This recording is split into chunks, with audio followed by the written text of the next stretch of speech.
Hello students, welcome back to the amazing platform of NCERT वाला। और आज हम स्टार्ट करने वाले हैं अपना अगला चैप्टर जिसका नाम है biodiversity and conservation. Biodiversity and conservation बहुत ही छोटा टॉपिक है बेटा, तो आपको इस चैप्टर का एक वन शॉट मिलेगा, ठीक है। और बहुत ही इजी चैप्टर है, थोड़ी कहानी है, तो हम डिस्कस कर लेते हैं कि क्या क्या हमें पढ़ना है इस चैप्टर में। So let's get started. और आज जो हम पढ़ने वाले हैं सबसे पहले इंट्रोडक्टरी सेक्शन से कि व्हाट इज बायोडाइवर्सिटी। सबसे पहले तो यार एनसीईआरटी ने बच्चों आपसे पूछा हुआ है, अगर आप इंट्रोडक्टरी सेक्शन पढ़ोगे एनसीईआरटी का तो दे हैव आस्क्ड यू कि इमेजिन करो या बताओ अगर कोई एलियन हमारे प्लैनेट को विजिट करता है तो उसको कैसा फील होगा। एलियन समझ रहे हो ना, जो हमारे इंडिया का नहीं है, मतलब हमारे अर्थ का नहीं है, प्लैनेट अर्थ का नहीं है। जैसे याद करो कोई मिल गया जादू, है ना, और पीके में आमिर खान को इमेजिन करो तो they are alien for us, है ना, they are not like us. तो अगर एलियन हमारे प्लैनेट अर्थ पर आता है तो वो कैसा फील करेगा। तो एनसीईआरटी ने बहुत बेहतरीन तरीके से उसका आंसर किया है। उसको अजीब लगेगा, है ना, वो थोड़ा सरप्राइज्ड होगा। क्यों सरप्राइज्ड होगा? क्योंकि planet earth is rich in biodiversity. भिन्न भिन्न प्रकार के स्पीशीज हैं। We are not the only species जो यहाँ इस प्लैनेट अर्थ पे मतलब रह रहे हैं, है ना। आपको रेप्टाइल्स भी दिख रहे हैं, आपको अलग तरीके के मैमल्स भी दिख रहे हैं, आपको कीड़े मकोड़े भी दिख रहे हैं ना। तो वो बहुत अमेज हो जाएगा। हम हो जाते हैं यार, हम इंसान होकर के अमेज हो जाते हैं कि यार आप कोई नेशनल पार्क विजिट करो, आप कोई म्यूजियम जा रहे हो जहां पर आप फॉसिल रिकॉर्ड्स देख रहे हो, तो अच्छा ऐसा भी था, आप खुद सोचते हो, है ना। सो वो भी क्या हो जाएगा, अमेज हो जाएगा, इजंट इट। क्यों? क्योंकि बहुत सारे डिफरेंट वैरायटीज हैं स्पीशीज के हमारे प्लैनेट अर्थ पे। तो उसी वैरायटी और वेरिएबिलिटी को हम क्या बोलते हैं? बायोडाइवर्सिटी। वो कहते हैं ना, भिन्न भिन्न प्रकार के ऑर्गेनिज्म, भिन्न भिन्न प्रकार के लाइफ फॉर्म्स एग्जिस्ट करती हैं हमारे प्लैनेट अर्थ पे, है ना। तो आओ स्टार्ट करेंगे बच्चों। बायोडाइवर्सिटी क्या पढ़ा हमने? बायोडाइवर्सिटी है variety and variability of different life forms present on planet earth. और ये टर्म हमारी एनसीईआरटी बताती है। ये टर्म किसने दिया था बच्चों? The term was given by Edward Wilson. The term was given by Edward Wilson, ठीक है। So variety and variability of different life forms present on this earth, ठीक है। प्रेजेंट का मतलब मैं हमेशा लेक्चर शुरू करती हूँ तो बता देती हूँ, कोई नए बच्चे जुड़े होंगे तो उनके लिए, उनको नहीं पता होगा, प्लस एनटी लिखा हो तो प्रेजेंट, माइनस एनटी लिखा हो तो एब्सेंट। फिर हमारी एनसीईआरटी कहती है कि there are different types of biodiversity, ठीक है। और वो बायोडाइवर्सिटी एग्जिस्ट करती है 3 लेवल्स पर, एक जीन के लेवल पर, एक स्पीशीज के लेवल पर और एक कम्युनिटी या इकोसिस्टम के लेवल पर, इजंट इट। तो सबसे पहले हम बात करेंगे द 3 लेवल्स ऑफ बायोडाइवर्सिटी में। सबसे पहले हम बात करेंगे जेनेटिक डाइवर्सिटी की। किसकी बात करेंगे बच्चों? Genetic diversity. अच्छा, व्हाट इज जेनेटिक डाइवर्सिटी? वो डाइवर्सिटी, वो वेरिएशन जो जीन के लेवल पर एग्जिस्ट करता हो। किसके लेवल पर? जीन के लेवल पर, जेनेटिक के लेवल पर। जैसे हम सब एक इंसान हैं, ठीक है। इंसान मतलब we are humans, that means we are same species, we are homo sapiens. But are we same? क्या मेरा और आपका जेनेटिक कॉम्पोजिशन सेम होगा? नहीं है। आपके और आपके भाई का भी अलग हो सकता है ना। आपके और आपके पड़ोसी का भी अलग होगा, आपके क्लासमेट का अलग होगा। व्हाई? क्योंकि अलील्स में वेरिएशंस होते हैं। कैसे वेरिएशंस होते हैं? अलील्स में वेरिएशन होते हैं। जैसे फॉर एग्जांपल, एक इंडिविजुअल ए है, एक इंडिविजुअल बी है ना, उसके पास X, small X, capital Y, small Z. For example, एक इंडिविजुअल के पास ये एलील है, दूसरे इंडिविजुअल के पास मान लो एक्स, वाई तो है, बट इसके पास कैपिटल ए वाला एलील है। तो आप देखो एलील्स में डिफरेंस नजर आ रहे हैं ना, जीन के लेवल पर नजर आ रहे हैं, सेम स्पीशीज के बीच में रह करके। उसको हम बोलते हैं जेनेटिक डाइवर्सिटी। जेनेटिक डाइवर्सिटी को समझाने के लिए एनसीईआरटी लेती है 3 एग्जाम्पल। फॉर एग्जाम्पल यार, अब आम का सीजन आ गया है। आम तो एक ही स्पीशीज है ना, बट मार्केट में आपको बड़े वैरायटीज नजर आते हैं। आप दशहरी का नाम सुना होगा, आपने मालदा का नाम सुना होगा, Alphonso, the very tasty mango. तो they are same species, but still इतने वैरायटीज क्यों एग्जिस्ट कर रहे हैं? Because there is a different at the level of genes. Same goes with rice के भी आपने कितने सारे वैरायटीज मार्केट में सुने हुए हैं, है ना। क्यों? राइस तो एक ही स्पीशीज है, तो इतने वैरायटीज क्यों? क्योंकि जीन के लेवल पर डिफरेंस है, ठीक है।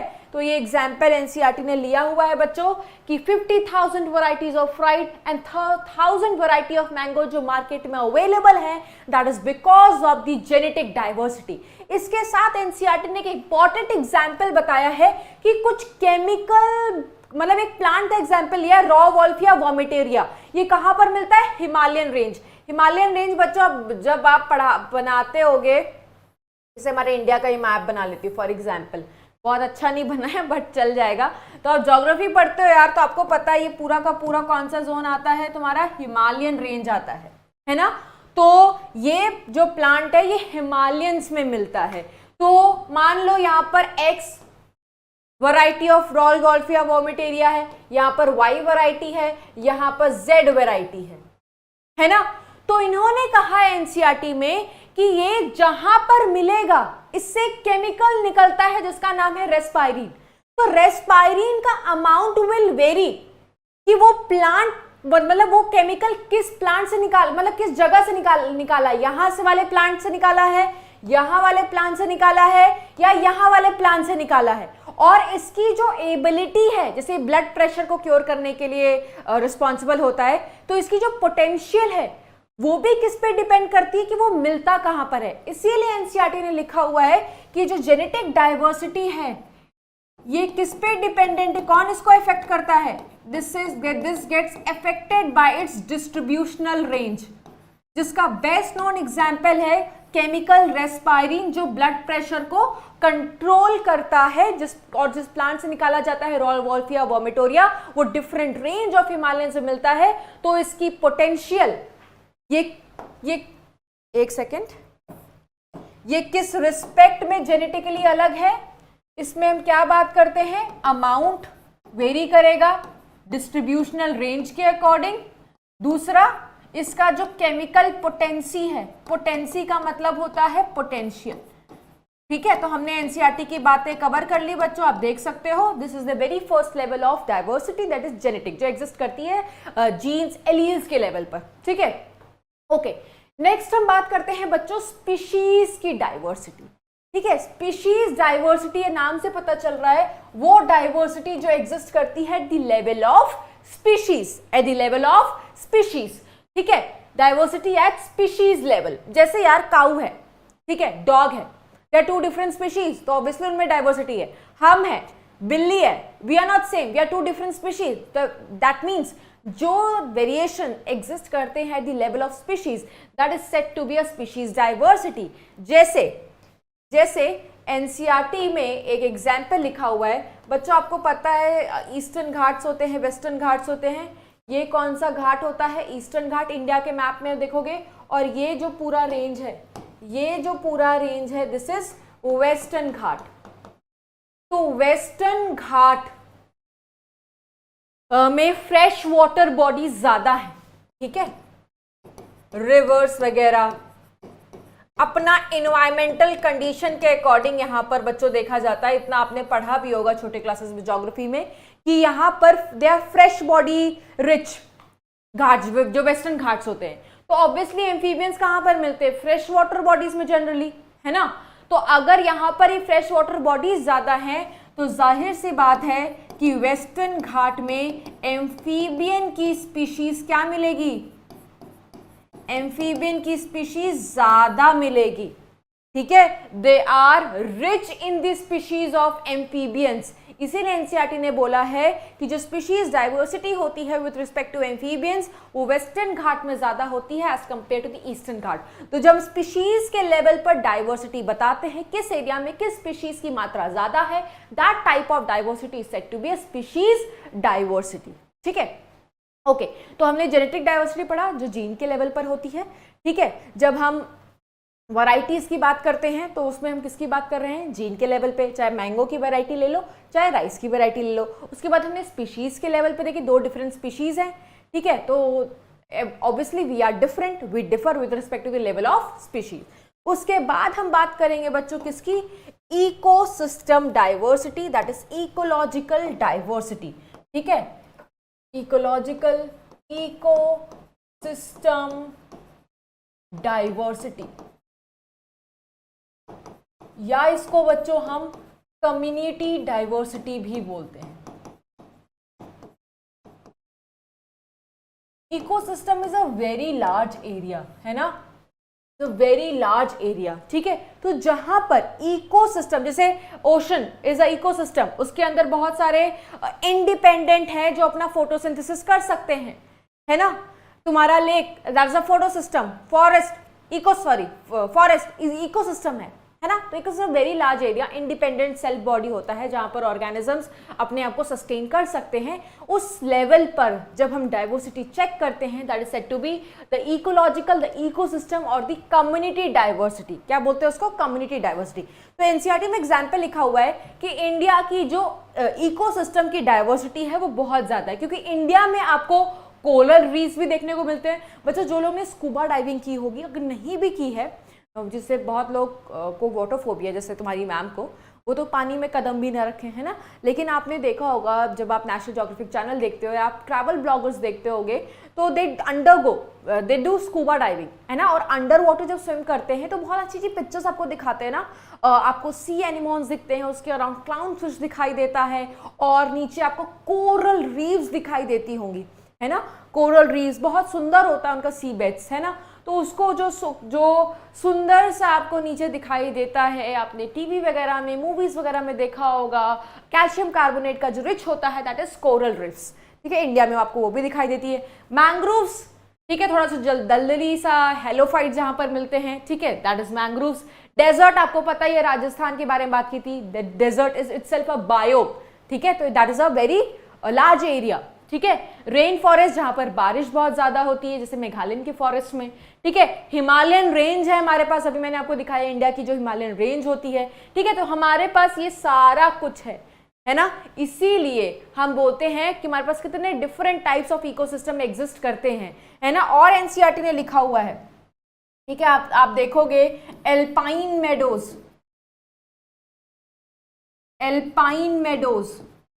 ठीक है। एल्पाइन मेडोज मतलब वो कॉनिफरस, ठीक है, क्रिसमस टाइप के जो ट्रीज होते हैं ना, ऐसे कॉनिफरस उसको बोलते हैं।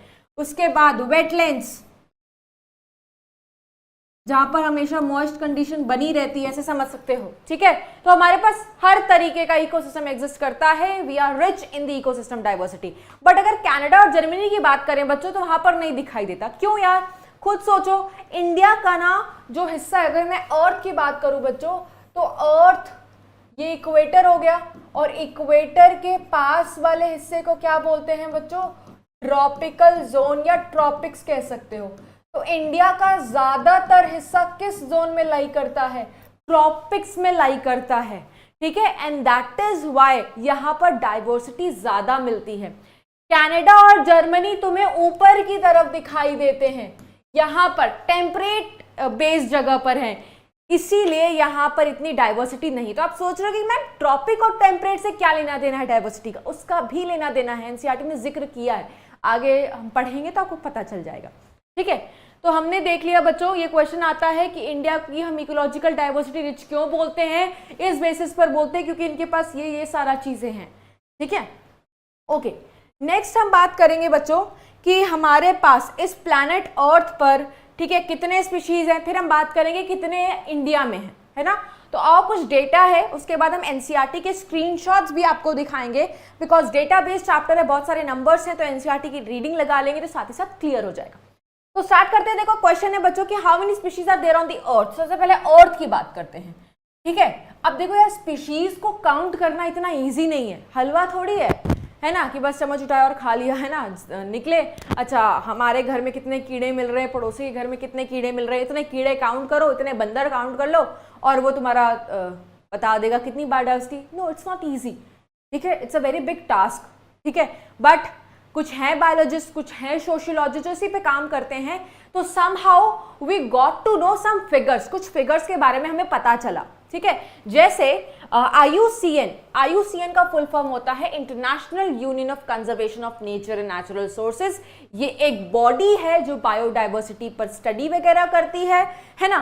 तो इन्होंने 2004 में एक फिगर दिया, दैट फिगर वाज कि हमारे प्लैनेट अर्थ पर जो नोन ऑन डिस्क्राइब स्पीशीज हैं वो 1 बिलियन से ज्यादा हैं।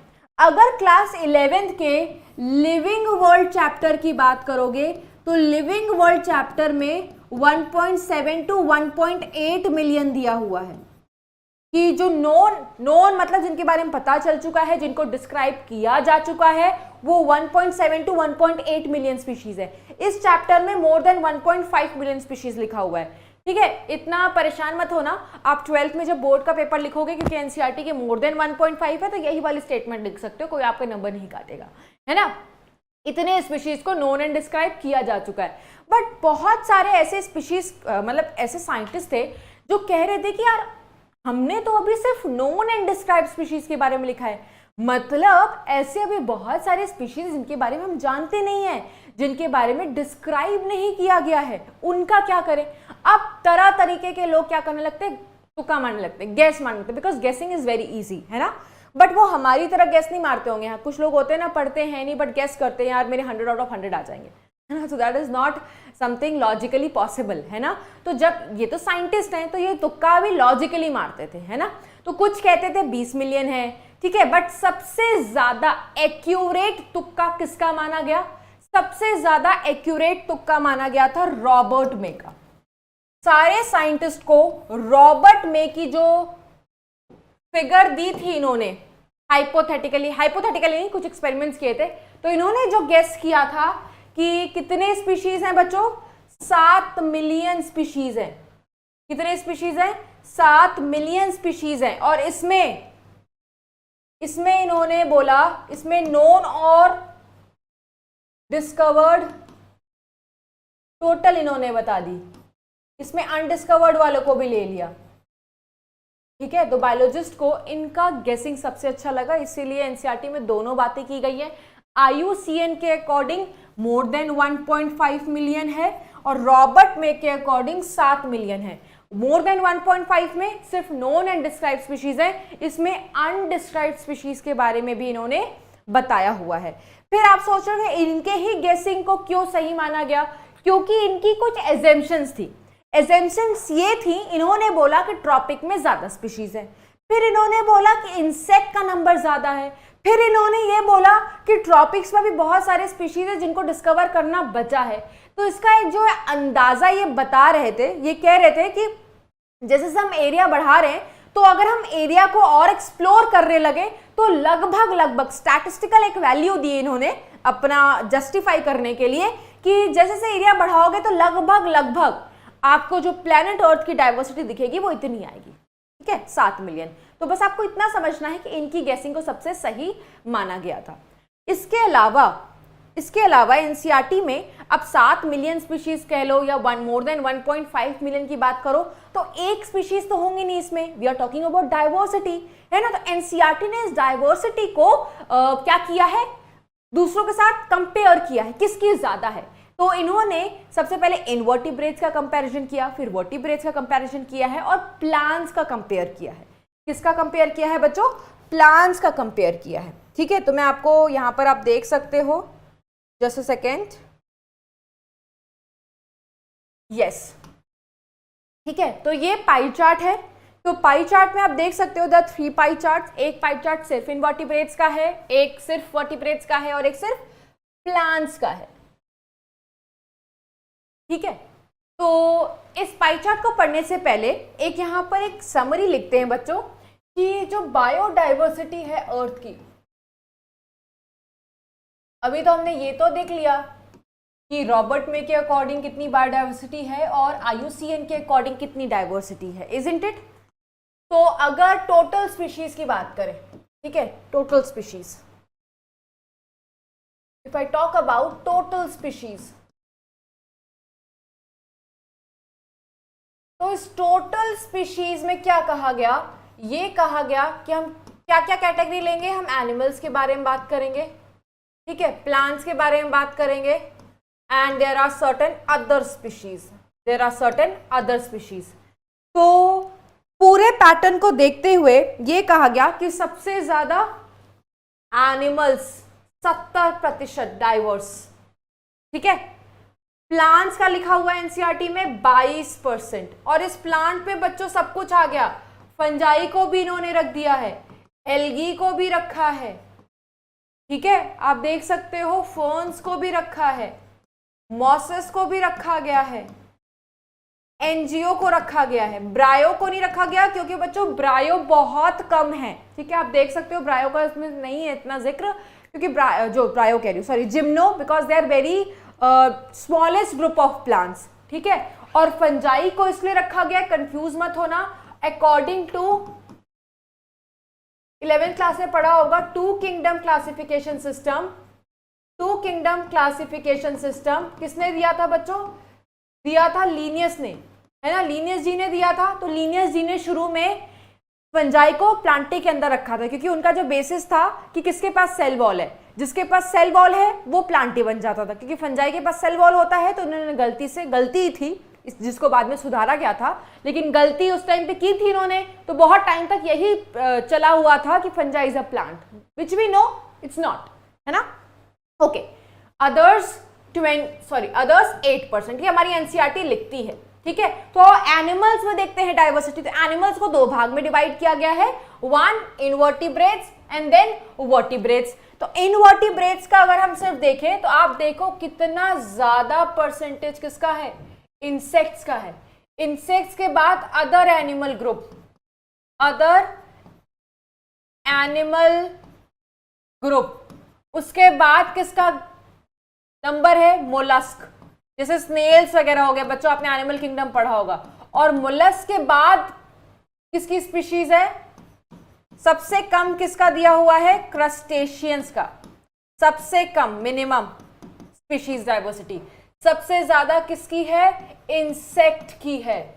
किसमें कंपेयर कर रहे हैं तो इनवर्टिब्रेट, सिर्फ इनवर्टिब्रेट्स नहीं, वैसे भी सबसे ज्यादा डाइवर्सिटी इंसेक्ट की होती है। लार्जेस्ट क्लास आप इंसेक्टा बोलते हो, लार्जेस्ट फाइलम ऑफ ऑर्थ्रोपोडा पढ़ते हो, क्योंकि स्पीशीज डाइवर्सिटी भर भर के है। क्रस्टेशियंस में कौन आते हैं बच्चों, वो प्रॉन्स वगैरह आ जाते हैं, आपने पढ़ा होगा, है ना। तो हम बोलते हैं out of every 10 animal, out of every 10 animal 7 क्या होता है, 7 आर इंसेक्ट। वाई, बहुत ज्यादा है, स्पीशीज डाइवर्सिटी बहुत ज्यादा है। ठीक है, तो हमने इनवर्टिब्रेट्स में देख लिया सबसे ज्यादा इंसेक्टा का, सबसे कम क्रस्टेशियन का। वर्टिब्रेट्स में अगर देखो आप, वर्टिब्रेट्स में आप देखो तो फिशेस सबसे ज्यादा डाइवर्स है, मैक्सिमम डाइवर्सिटी है इनकी, मैक्सिमम डाइवर्सिटी, है ना। प्लांट्स में देखो तो सबसे ज्यादा किसकी है, एंजियोस्पर्म की। एंजियोस्पर्म की बात कौन है बच्चों, फंजाई है। फंजाई के बाद आप देख सकते हो एल्गी का डोमिनेंस है। उसके बाद यू कैन सी मॉस और फन लगभग सेम, एंड देन सबसे कम इसमें दिखाया हुआ है लाइकेंस का। ठीक है, तो प्लांट्स को अलग से इन्होंने कंपेयर कर लिया, एनिमल्स को वर्टिब्रेट्स और इनवर्टिब्रेट्स में बांट करके इन्होंने कंपेयर कर लिया है। तो अगर आपसे पूछा जाए कि आपको बायोडाइवर्सिटी बतानी है, कंपेयर करनी है, तो you have to draw this pie chart and you have to explain the answers. ठीक है, ओके। और बच्चों एनसीईआरटी में एक और इम्पॉर्टेंट बात लिखी हुई है कि अगर मैं सिर्फ फंजाई के स्पीशीज की बात करूं तो फंजाई का जो नंबर है वो कई ज्यादा है। ठीक है, फंजाई का आपको फिगर याद करने की जरूरत नहीं है बच्चों, नहीं तो I can tell you the species also. Number of fungi species 72,000 है इन दी वर्ल्ड। और तुम अगर इनको सबको कंबाइन भी कर दो, फिशेस को कंबाइन कर दो, एम्फीबियंस को कंबाइन कर दो, रेप्टाइल्स को कंबाइन कर दो, मैमल्स को कंबाइन कर दो, तो भी फंजाई के स्पीशीज को ये हरा नहीं पाएंगे। ठीक है, तो फंजाई का स्पीशीज डाइवर्सिटी बहुत ज्यादा है। इन सबको मिला भी दो, फिशेस को मिला दो, एम्फीबियंस को मिला दो, बर्ड्स को मिला दो, ठीक है, तो भी फंजाई के स्पीशीज का कोई मुकाबला नहीं है। ये एनसीईआरटी की लाइन है। ठीक है, अच्छा आपको इसमें से ना समझ में नहीं आता होगा सबसे ज्यादा किसका है, तो सबसे ज्यादा तो फिशेस का है। फिशेस के बाद किसका नंबर आएगा बच्चों, फिशेस के बाद हमारा नंबर आएगा किसका, सबसे ज्यादा मैक्सिमम इसका है। फिर बर्ड्स और रेप्टाइल का तो सेम है, बर्ड्स और रेप्टाइल का लगभग सेम है। उसके बाद इनसे कम किसका है, तो आप देखो एम्फीबियंस का, एम्फीबियंस। और इससे कम किसका है बच्चों, मैमल्स का। सबसे कम इसमें दिया हुआ है मैमल्स का। ठीक है, ओके। आपको नंबर नहीं याद रखना क्योंकि आप बोर्ड के लिए पढ़ रहे हो, तो अदरवाइज और एनसीईआरटी में दिया भी नहीं हुआ है तो आपको याद नहीं करना है, बस पाई चार्ट स्टडी करना है जैसे अभी आपको पढ़ाया गया है। ओके, उसके बाद आप देखो हमने कहीं बैक्टीरिया का जिक्र नहीं किया है ना, तो बैक्टीरिया के लिए भी एग्जाम्पल दिए गए हैं, तो आपसे क्वेश्चन पूछा जा सकता है कि बैक्टीरिया की बात हम क्यों नहीं कर रहे हैं, है ना। तो देखो नीचे लिखा हुआ है, it should be noted that these estimates do not give any figures for the prokaryotes, है ना। रीजन नंबर 1 क्यों नहीं किया गया, क्योंकि जो हम टेक्सोनॉमिक्स मेथड्स मतलब जो कन्वेंशनल तरीका अपना रहे हैं टेक्सोनॉमी के बारे में जानने का, नंबर के बारे में जानने का, वो इनके लिए सूटेबल नहीं है। सबसे पहला reason, the conventional taxonomic methods are not suitable for identifying microbial species. ठीक है, दूसरा पॉइंट है कि बहुत सारे ऐसे माइक्रोब्स हैं, बैक्टीरिया हैं जिनको तुम लैब में पढ़ ही नहीं सकते, कल्चर ही नहीं कर सकते, इकट्ठा नहीं कर सकते, ग्रो नहीं कर सकते, तो नंबर कैसे पहचानोगे यार। तुम्हें अगर प्लांट्स के बारे में पढ़ना है बच्चों, you have to go, you have to see, you have to cultivate, you have to culture it, आप काउंट तो कर सको। अगर आप बैक्टीरिया को काउंट ही नहीं कर पा रहे हो, कल्चर ही नहीं कर पा रहे हो, तो आप उसके बारे में स्टडी कैसे करोगे, आप स्टडी ही नहीं कर पाओगे टेक्सोनॉमी, है ना, इसीलिए नहीं लेते। और अगर हम मान लो जिस तरीके से इन सारे स्पीशीज का नंबर बता रहे हैं, अगर बैक्टीरिया का भी नंबर बताने लग जाए इसी मेथड से, तो बैक्टीरिया का नंबर 70 मिलियन में पहुंच जाएगा। ठीक है, देखो, इफ एक्सपेक्ट बायोकेमिकल और molecular criteria for delineating species for this group, then their diversity alone might run into millions. हम तो रॉबर्ट मे के अकॉर्डिंग 7 मिलियन मान रहे हैं, इनका खुद ही पहुंच जाएगा 70 से 80 मिलियन, है ना, इसीलिए इनको इसमें रखा नहीं गया है। ठीक है, तो दिस इज द रीजन। ठीक है, इनको कन्वेंशनल तरीका हम नहीं अपनाते हैं, इनको कल्चर नहीं कर सकते, और अगर कर लेंगे तो इनका नंबर चला जाएगा मिलियंस में, तो ये हमें सही फिगर नहीं देता है। तो 3 रीजंस है बच्चों, क्वेश्चन पूछा जाए सब्जेक्टिव तो ये तीनों आंसर्स लिख दोगे।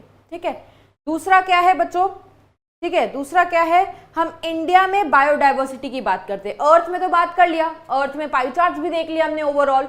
इंडिया में क्या बोलते हैं, इंडिया को 10 बायोजियोग्राफिकल रीजन्स में बांटा गया है। बायोजियोग्राफिकल रीजन्स का मतलब आपको पता है बच्चों, कुछ एरिड इलाका होता है सूखा, कुछ सेमी एरिड, कुछ ऐसे जहां पर बारिश ज्यादा होती है, कोई प्लेटू एरिया होता है, घाट्स होते हैं, तो ऐसे ऐसे रीजन्स को हम बायोजियोग्राफिकल बोलते हैं। ज्योग्राफी ज्यादा नहीं पढ़नी, तो सिर्फ आइडिया दे रहे हैं। इंडिया पूरे के पूरे अर्थ का एनसीईआरटी ने लिखा हुआ है 2.4% एरिया सिर्फ ऑक्यूपाई करता है।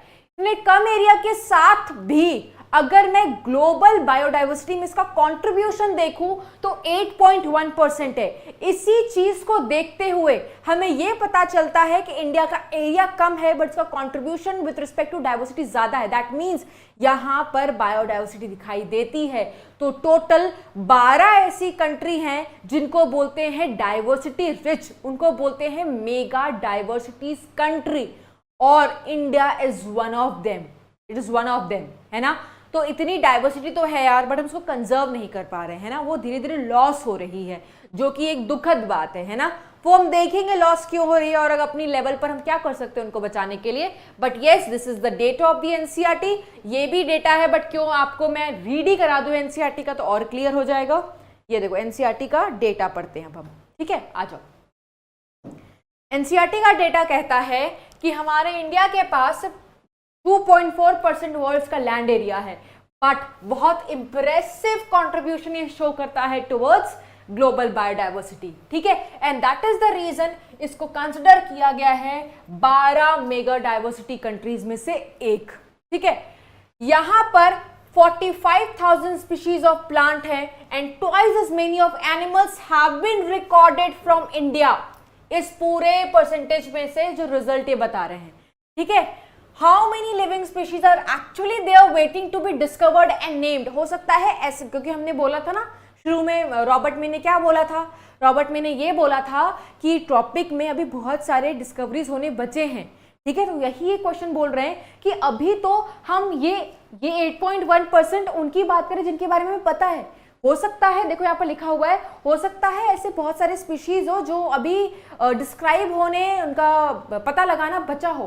ठीक है, और अगर हम ग्लोबल में मतलब रॉबर्ट का ग्लोबल एस्टिमेट्स देखें तो वो ये कहता है कि सिर्फ अभी तक 22% ही टोटल स्पीशीज रिकॉर्ड हुए हैं और अगर हम इस डेटा को सही मान के चलें तो हमें यह पता चलता है, देखो लिखा हुआ है अप्लाइंग दिस प्रपोर्शन, अगर हम इस डेटा को इंडिया की डाइवर्सिटी पे अप्लाई करें जो फिगर्स दिए हुए हैं, तो हम ये कह सकते हैं कि more than 1000 plant species and more, sorry 1000 नहीं है, लाख, ठीक है, and more than 3 lakh animal species are yet to be discovered and described.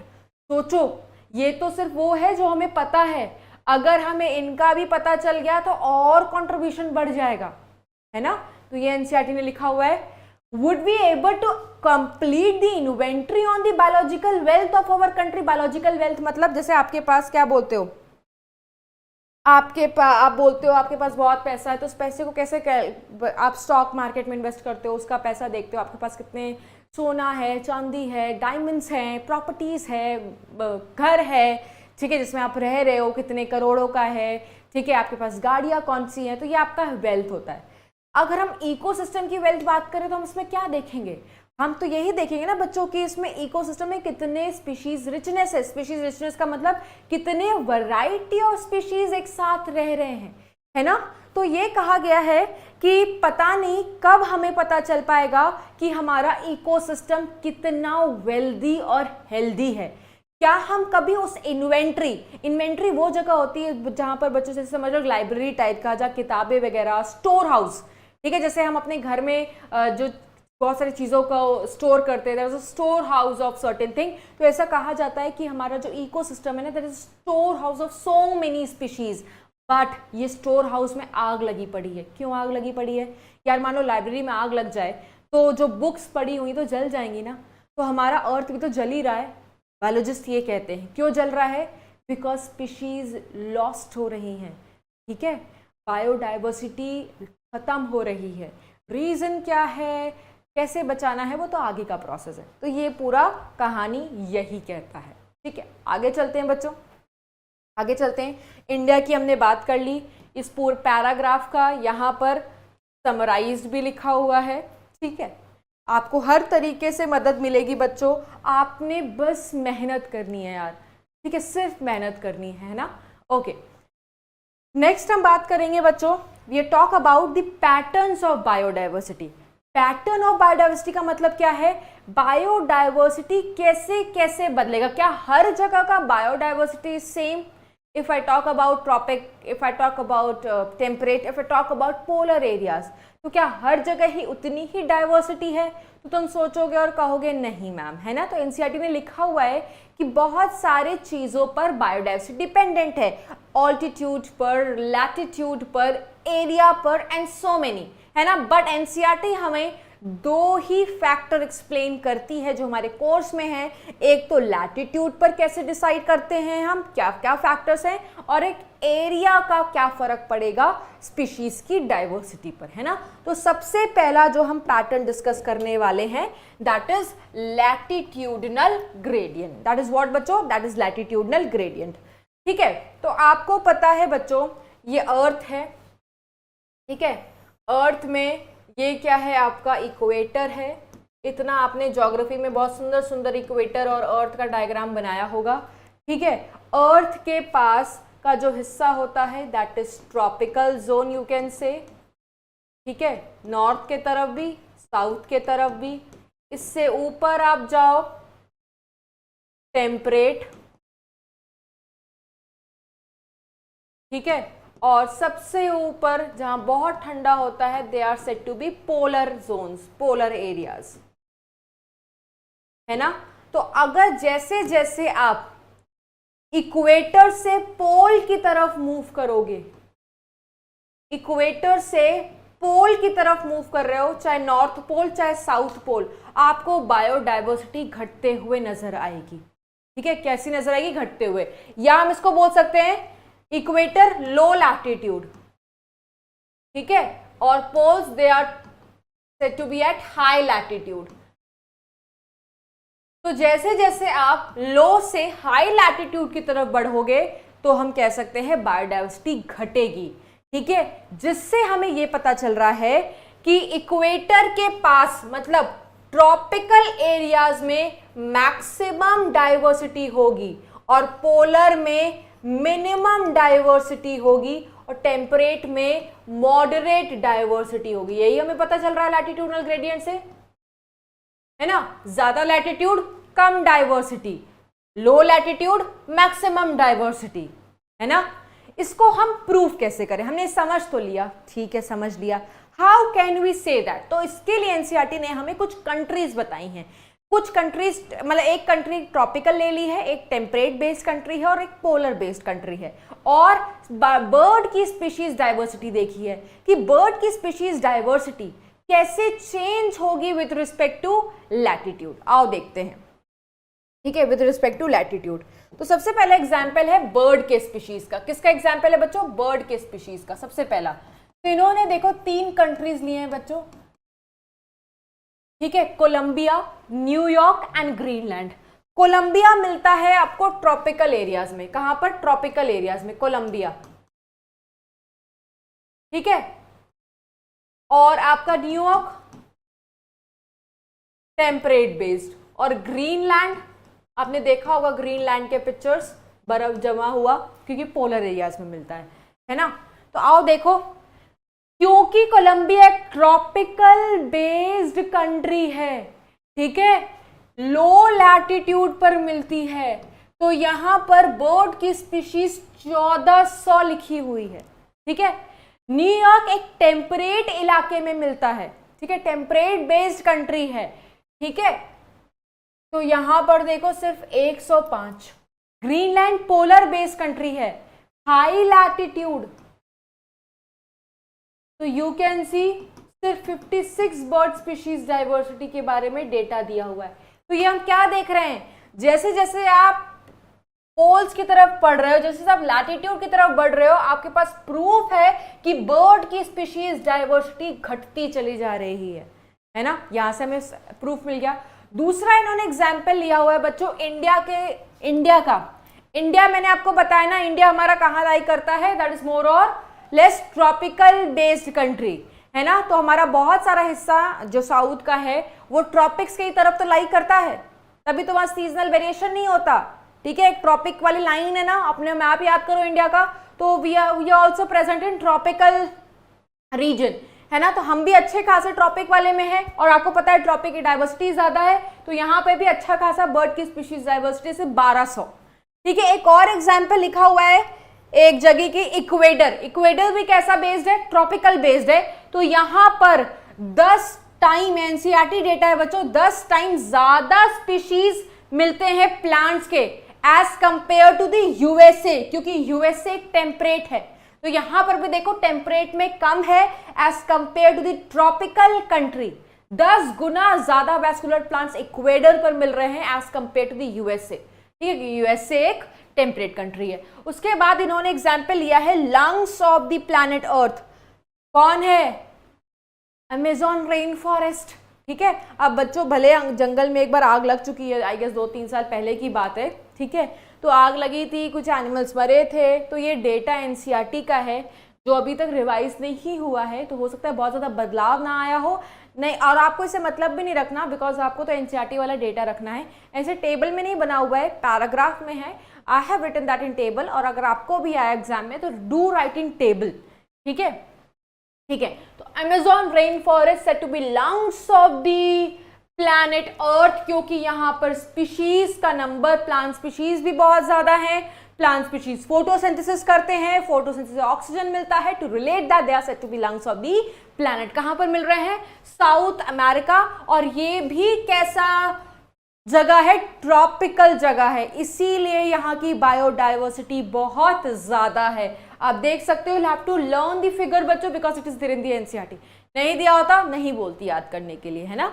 तो यहां से भी हमें क्या पता चल रहा है बच्चों कि ट्रॉपिक जहां जो ट्रॉपिकल बेस्ड होगा वहां की बायोडाइवर्सिटी ज्यादा होगी। तो इससे दिमाग में एक क्वेश्चन आ रहा है, यार आखिर ट्रॉपिक इतने रिच क्यों है, बायोडाइवर्सिटी रिच क्यों है ना। इसको भी एनसीईआरटी ने एक्सप्लेन किया हुआ है, ठीक है। एनसीईआरटी कहती है, आपको मैं पहले बता देती हूँ, फिर नोट पॉइंट भी लिखे हुए हैं टू द पॉइंट, वो भी आपको समझ में आ जाएगा, ठीक है। देखो एनसीईआरटी कहती है what is so special about tropics that might account for their greater biological diversity. Ditto यही सब्जेक्टिव क्वेश्चन आ सकता है, है ना, या फिर ट्रॉपिकल की जगह, ये ट्रॉपिक्स की जगह किसी कंट्री का नाम लिख ले, इंडिया का नाम लिख सकते हैं because India is a tropical country. उन्होंने कोलंबिया के बारे में बताया, कोलंबिया का एग्जाम्पल लिख सकते हैं, ये इक्वेडर का भी नाम लिख सकते हैं। तो आप यही एग्जाम्पल्स एक्सप्लेन कर सकते हो और बर्ड स्पीशीज का एग्जाम्पल लेकर के अपना क्वेश्चन मतलब आंसर बखूबी लिख सकते हो, है ना। ओके, तो इकोलॉजिस्ट जो होते थे और इवोल्यूशनरी बायोलॉजिस्ट जो थे, जो इवोल्यूशन के बारे में बताते थे, उन्होंने कुछ हाइपोथेसिस बताए हैं। क्या बताया उन्होंने? कुछ हाइपोथेसिस बताए हैं, जिसमें से कुछ हाइपोथेसिस ये बताते हैं कि इन वजहों से ट्रॉपिक ज्यादा बायोडाइवर्सिटी रिच है। तो सबसे पहला हाइपोथेसिस ये है कि speciation is generally a function of time. What is speciation? Formation of new species. New species के बनने को हम क्या बोलते हैं बच्चों? न्यू स्पीशीज के बनने को हम क्या बोलते हैं? स्पेशिएशन। और स्पीशीज एक दिन में, 2 दिन में, 1 साल में, 2 साल में, 3 साल में नहीं बनती नई species. It takes hundreds and thousands of years।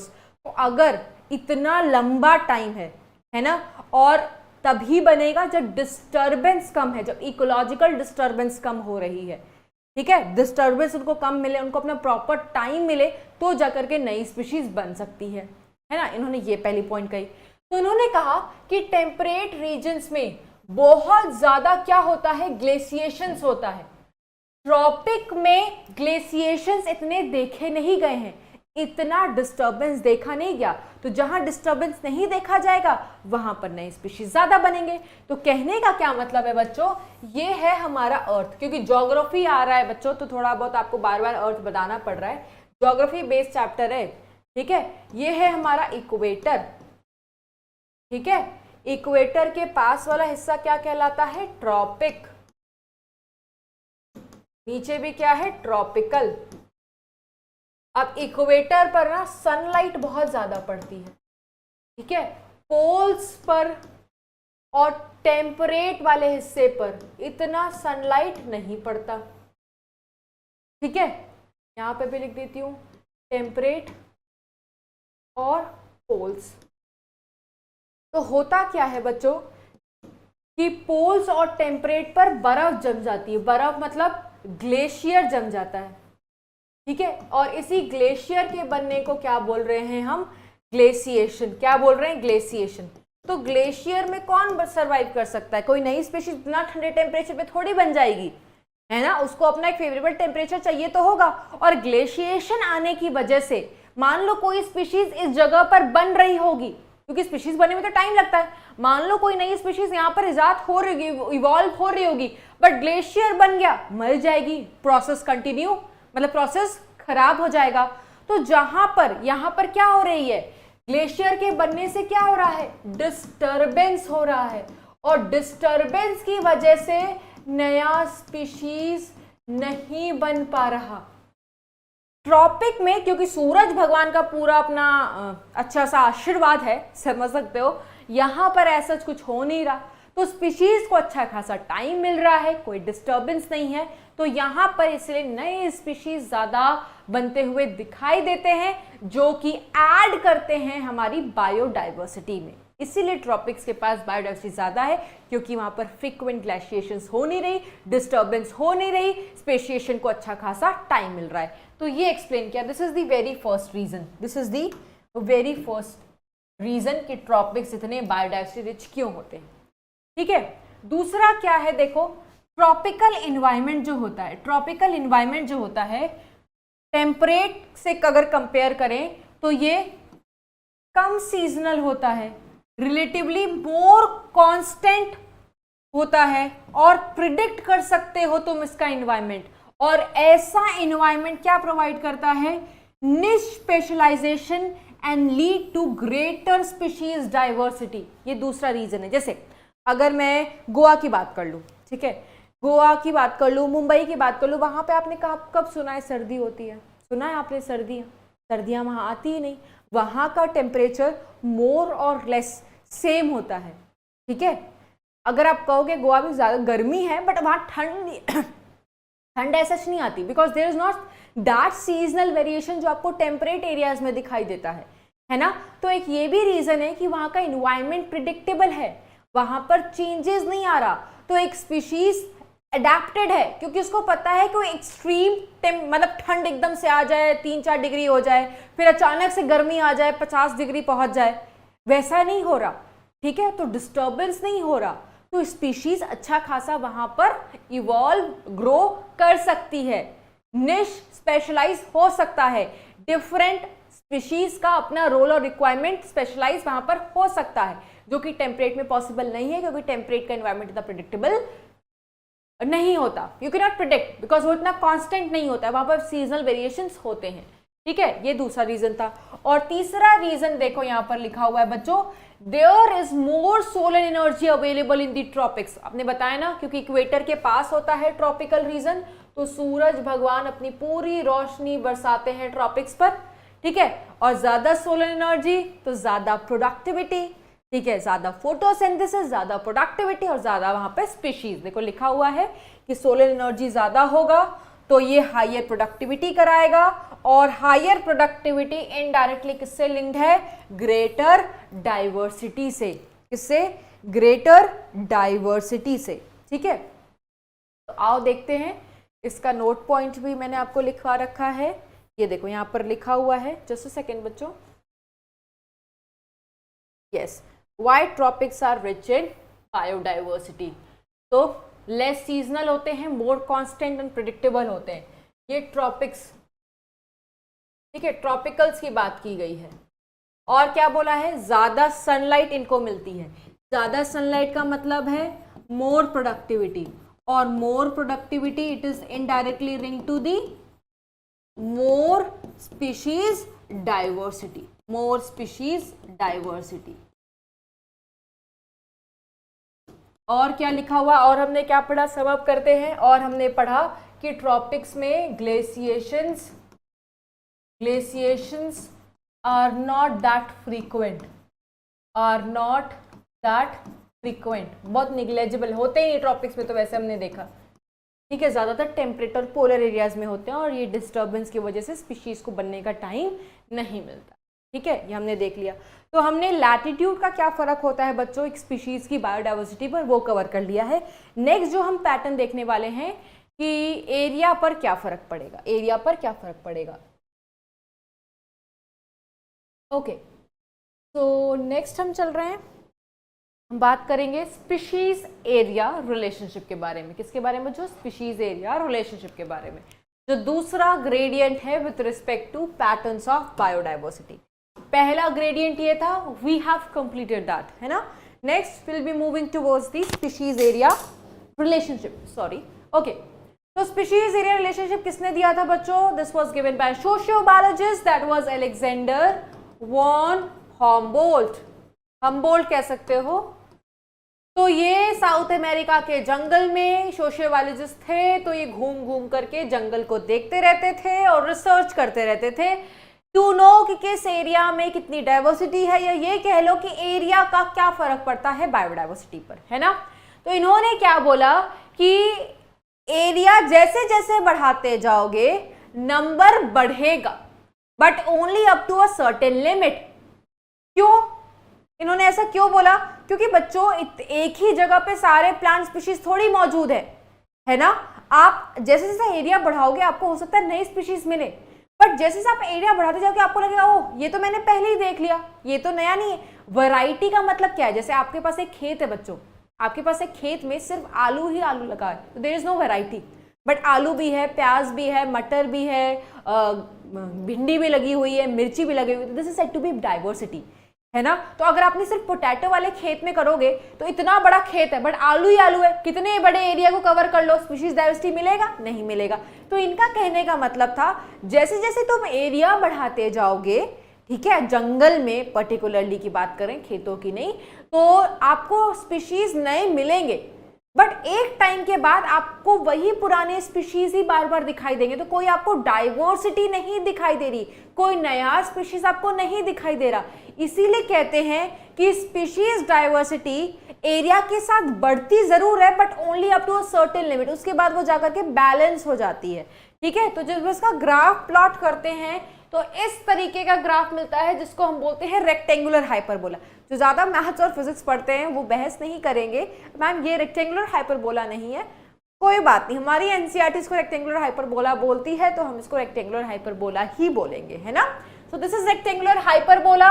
और इन्होंने बोला, क्या बोला बच्चों, कि स्पीशीज की जो रिचनेस है, मतलब स्पीशीज की डाइवर्सिटी है, that is directly proportional to the area, ठीक है। और इन्होंने एक रिलेशन दिया जीज रिग्रेशन कोएफिशिएंट बताएंगे अभी आपको, है ना। तो इन्होंने इस प्रोपोर्शन को रिप्लेस कर दिया एक कांस्टेंट से। तो S is what, species richness. Species richness का मतलब क्या है, एक एरिया में कितने भिन्न भिन्न प्रकार के स्पीशीज मौजूद हैं। A का मतलब क्या होता है, एरिया, है ना। इन्होंने S प्रोपोर्शनल हटाया, एक कांस्टेंट डाल दिया CSG। तो अगर आपसे पूछा जाए स्पीशीज एरिया रिलेशन का इक्वेशन लिखो तो आप लिखोगे S is equal to CSG, ठीक है, it is pronounce as Z, ठीक है। C क्या है बच्चों यहाँ पर, C क्या है यहाँ पर देखो लिखा हुआ है, C is what, C is constant, A क्या है एरिया, S क्या है स्पीशीज रिचनेस, और Z क्या है रिग्रेशन कोएफिशिएंट। क्या बोलते हैं बच्चों, रिग्रेशन कोएफिशिएंट, ठीक है। स्लोप आप पढ़ते ही हो फिजिक्स वगैरह में, ठीक है। रिग्रेशन क्यों बोल रहे हैं, क्योंकि धीरे धीरे देखो स्पीशीज रिचनेस कम होती जा रही है, ठीक है, उतनी नहीं बढ़ रही जितनी तुम एरिया बढ़ा रहे हो, इसलिए रिग्रेशन वर्ड लगा हुआ है यहाँ पर, ठीक है। इसको चाहे, ठीक है, तो लॉग के फॉर्म में लिखा जा सकता है, log S is equals to log C, और जब लॉग के फॉर्म में लिखते हैं तो ये जो ऊपर बैठी हुई वैल्यू है वो ऐसे नीचे आ जाती है, Z log A। तो ये एक आपको इक्वेशन दे रहा है, y इज इक्वल्स टू, इसको m, इसको मान लो x और इसको मान लो c, ठीक है। तो आपको इक्वेशन यहां पर आ रही है y is equals to M X plus C, और आपको पता है y is equals to M X plus C कैसी लाइन देती है, it gives you a straight line.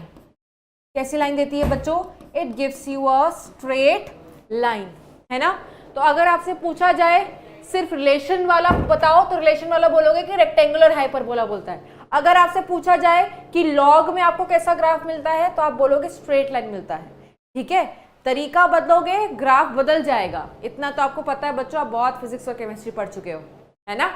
So this is species area relationship. अच्छा, इसमें Z का इंपॉर्टेंस बताया गया एनसीईआरटी में। देखो Z की वैल्यू जो साइंटिस्ट थे, बायोलॉजिस्ट थे, उन्होंने फिक्स बताई थी, जिसकी वैल्यू होती है 0.1 से 0.2।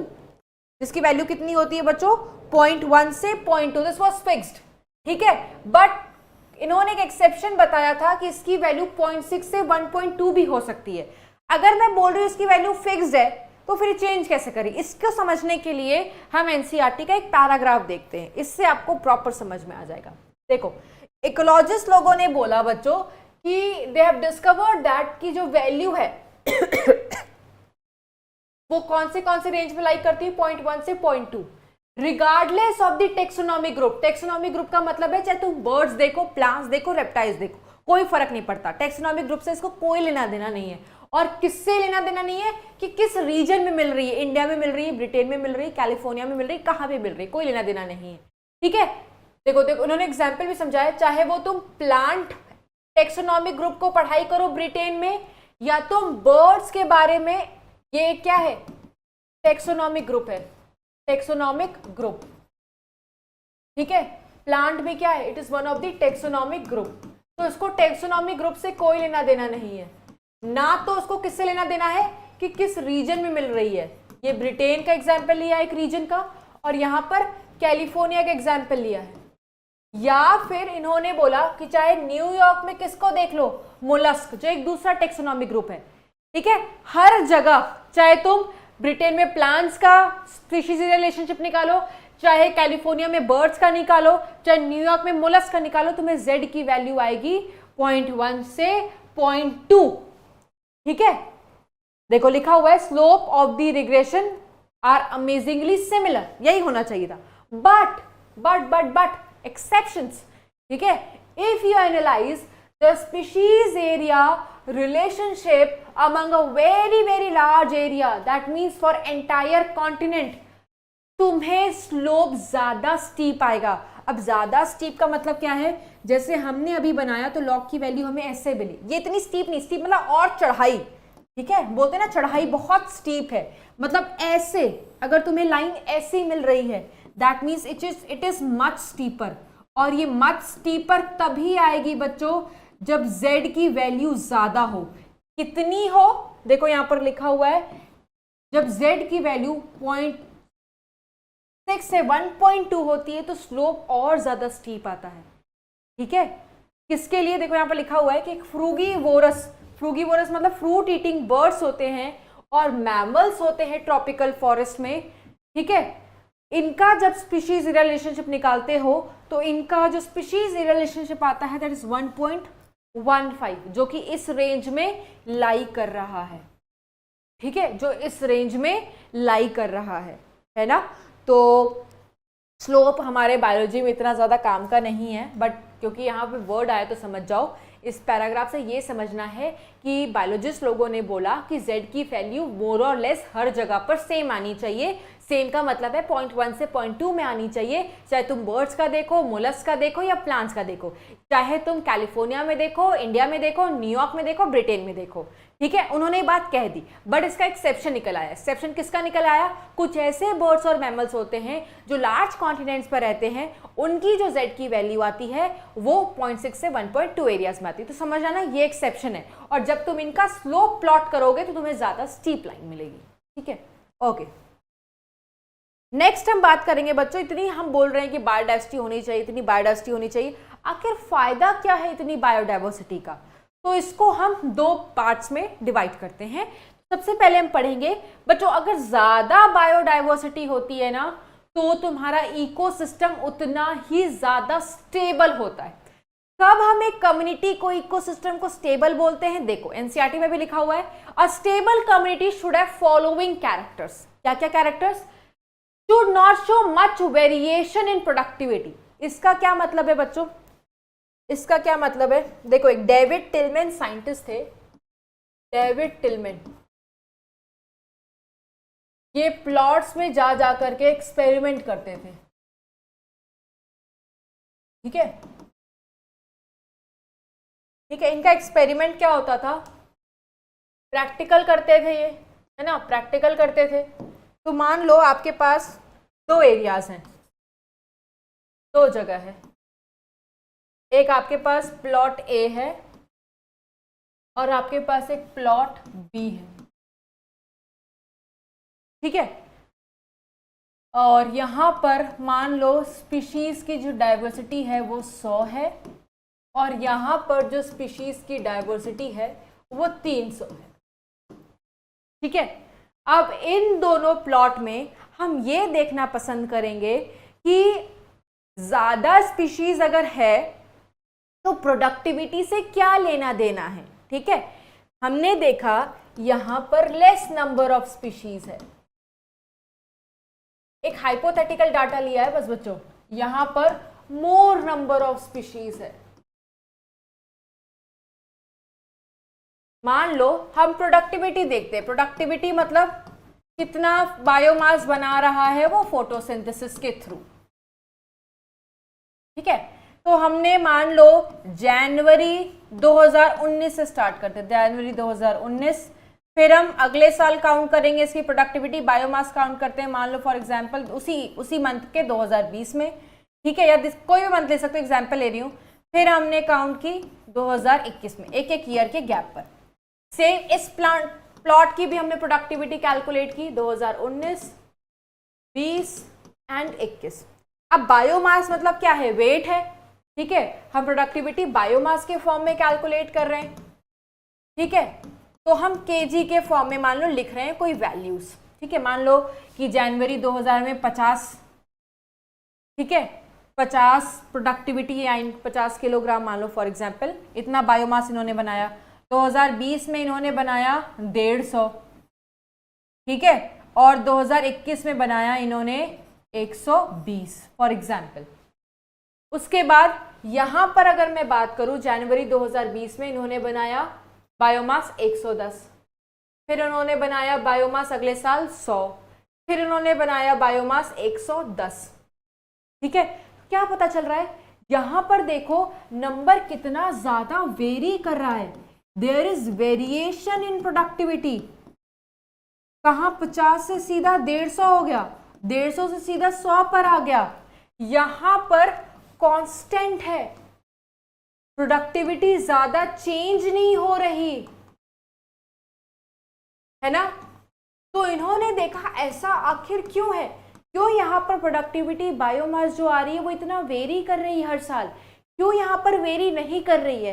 तो इन्होंने देखा यहाँ पर स्पीशीज कम थे, यहाँ पर स्पीशीज ज्यादा थे, दैट मीन्स ज्यादा स्पीशीज लेस वेरिएशन देती है प्रोडक्टिविटी में, कम स्पीशीज ज्यादा वेरिएशन देती है प्रोडक्टिविटी में, है ना। तो देखो यहाँ पर लिखा हुआ है कि जो स्टेबल तभी होती है कम्युनिटी जब वो बहुत ज्यादा वेरिएशन ना शो करे प्रोडक्टिविटी में, ठीक है। दूसरा, it should be resistant to environmental stress, ऐसा नहीं है सूखा पड़ जाए, ड्राउट मतलब सूखा पड़ जाए, फ्लड आ जाए, है ना, तो वो हमेशा के लिए गायब ही हो जाए। अगर ऐसा होने लगा तो हर साल ही फ्लड आ जाता है रेनी सीजन्स के दौरान। कुछ एरियाज आपको केरल में, असम में, बिहार में आपने सुना हुआ है केरल की पूरी खेती खराब हो जाती है, तो फिर तो सारे स्पीशीज एक्सटिंक्ट ही होते रहेंगे स्ट्रेट पर, है ना, ऐसा नहीं होना चाहिए।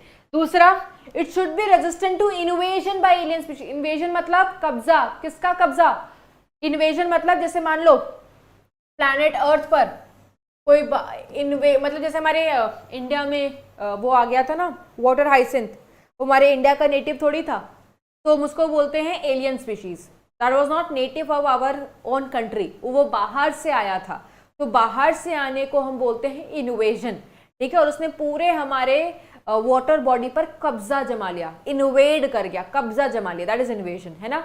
तो एक स्पीशीज स्टेबल तभी होती है जब वो इन्वेड ना, मतलब उसको एलियन स्पीशीज के आने से वो रेजिस्ट कर सके, ठीक है, तब हम एक कम्युनिटी को स्टेबल बोलते हैं, तब हम एक कम्युनिटी को स्टेबल बोलते हैं, ठीक है। तो टिलमैन भाई साहब ने, जिसका भी मैंने आपको बताया, उन्होंने बोला कि ये सारे जो एट्रीब्यूट्स हैं ये किससे लिंक्ड हैं, एक इकोसिस्टम कितना स्टेबल हो सकता है, कितनी उसकी प्रोडक्टिविटी होती है और कितनी उसकी रेजिस्ट करने की पावर है, resistant to environmental stresses and resistant to invasion by alien species, ठीक है।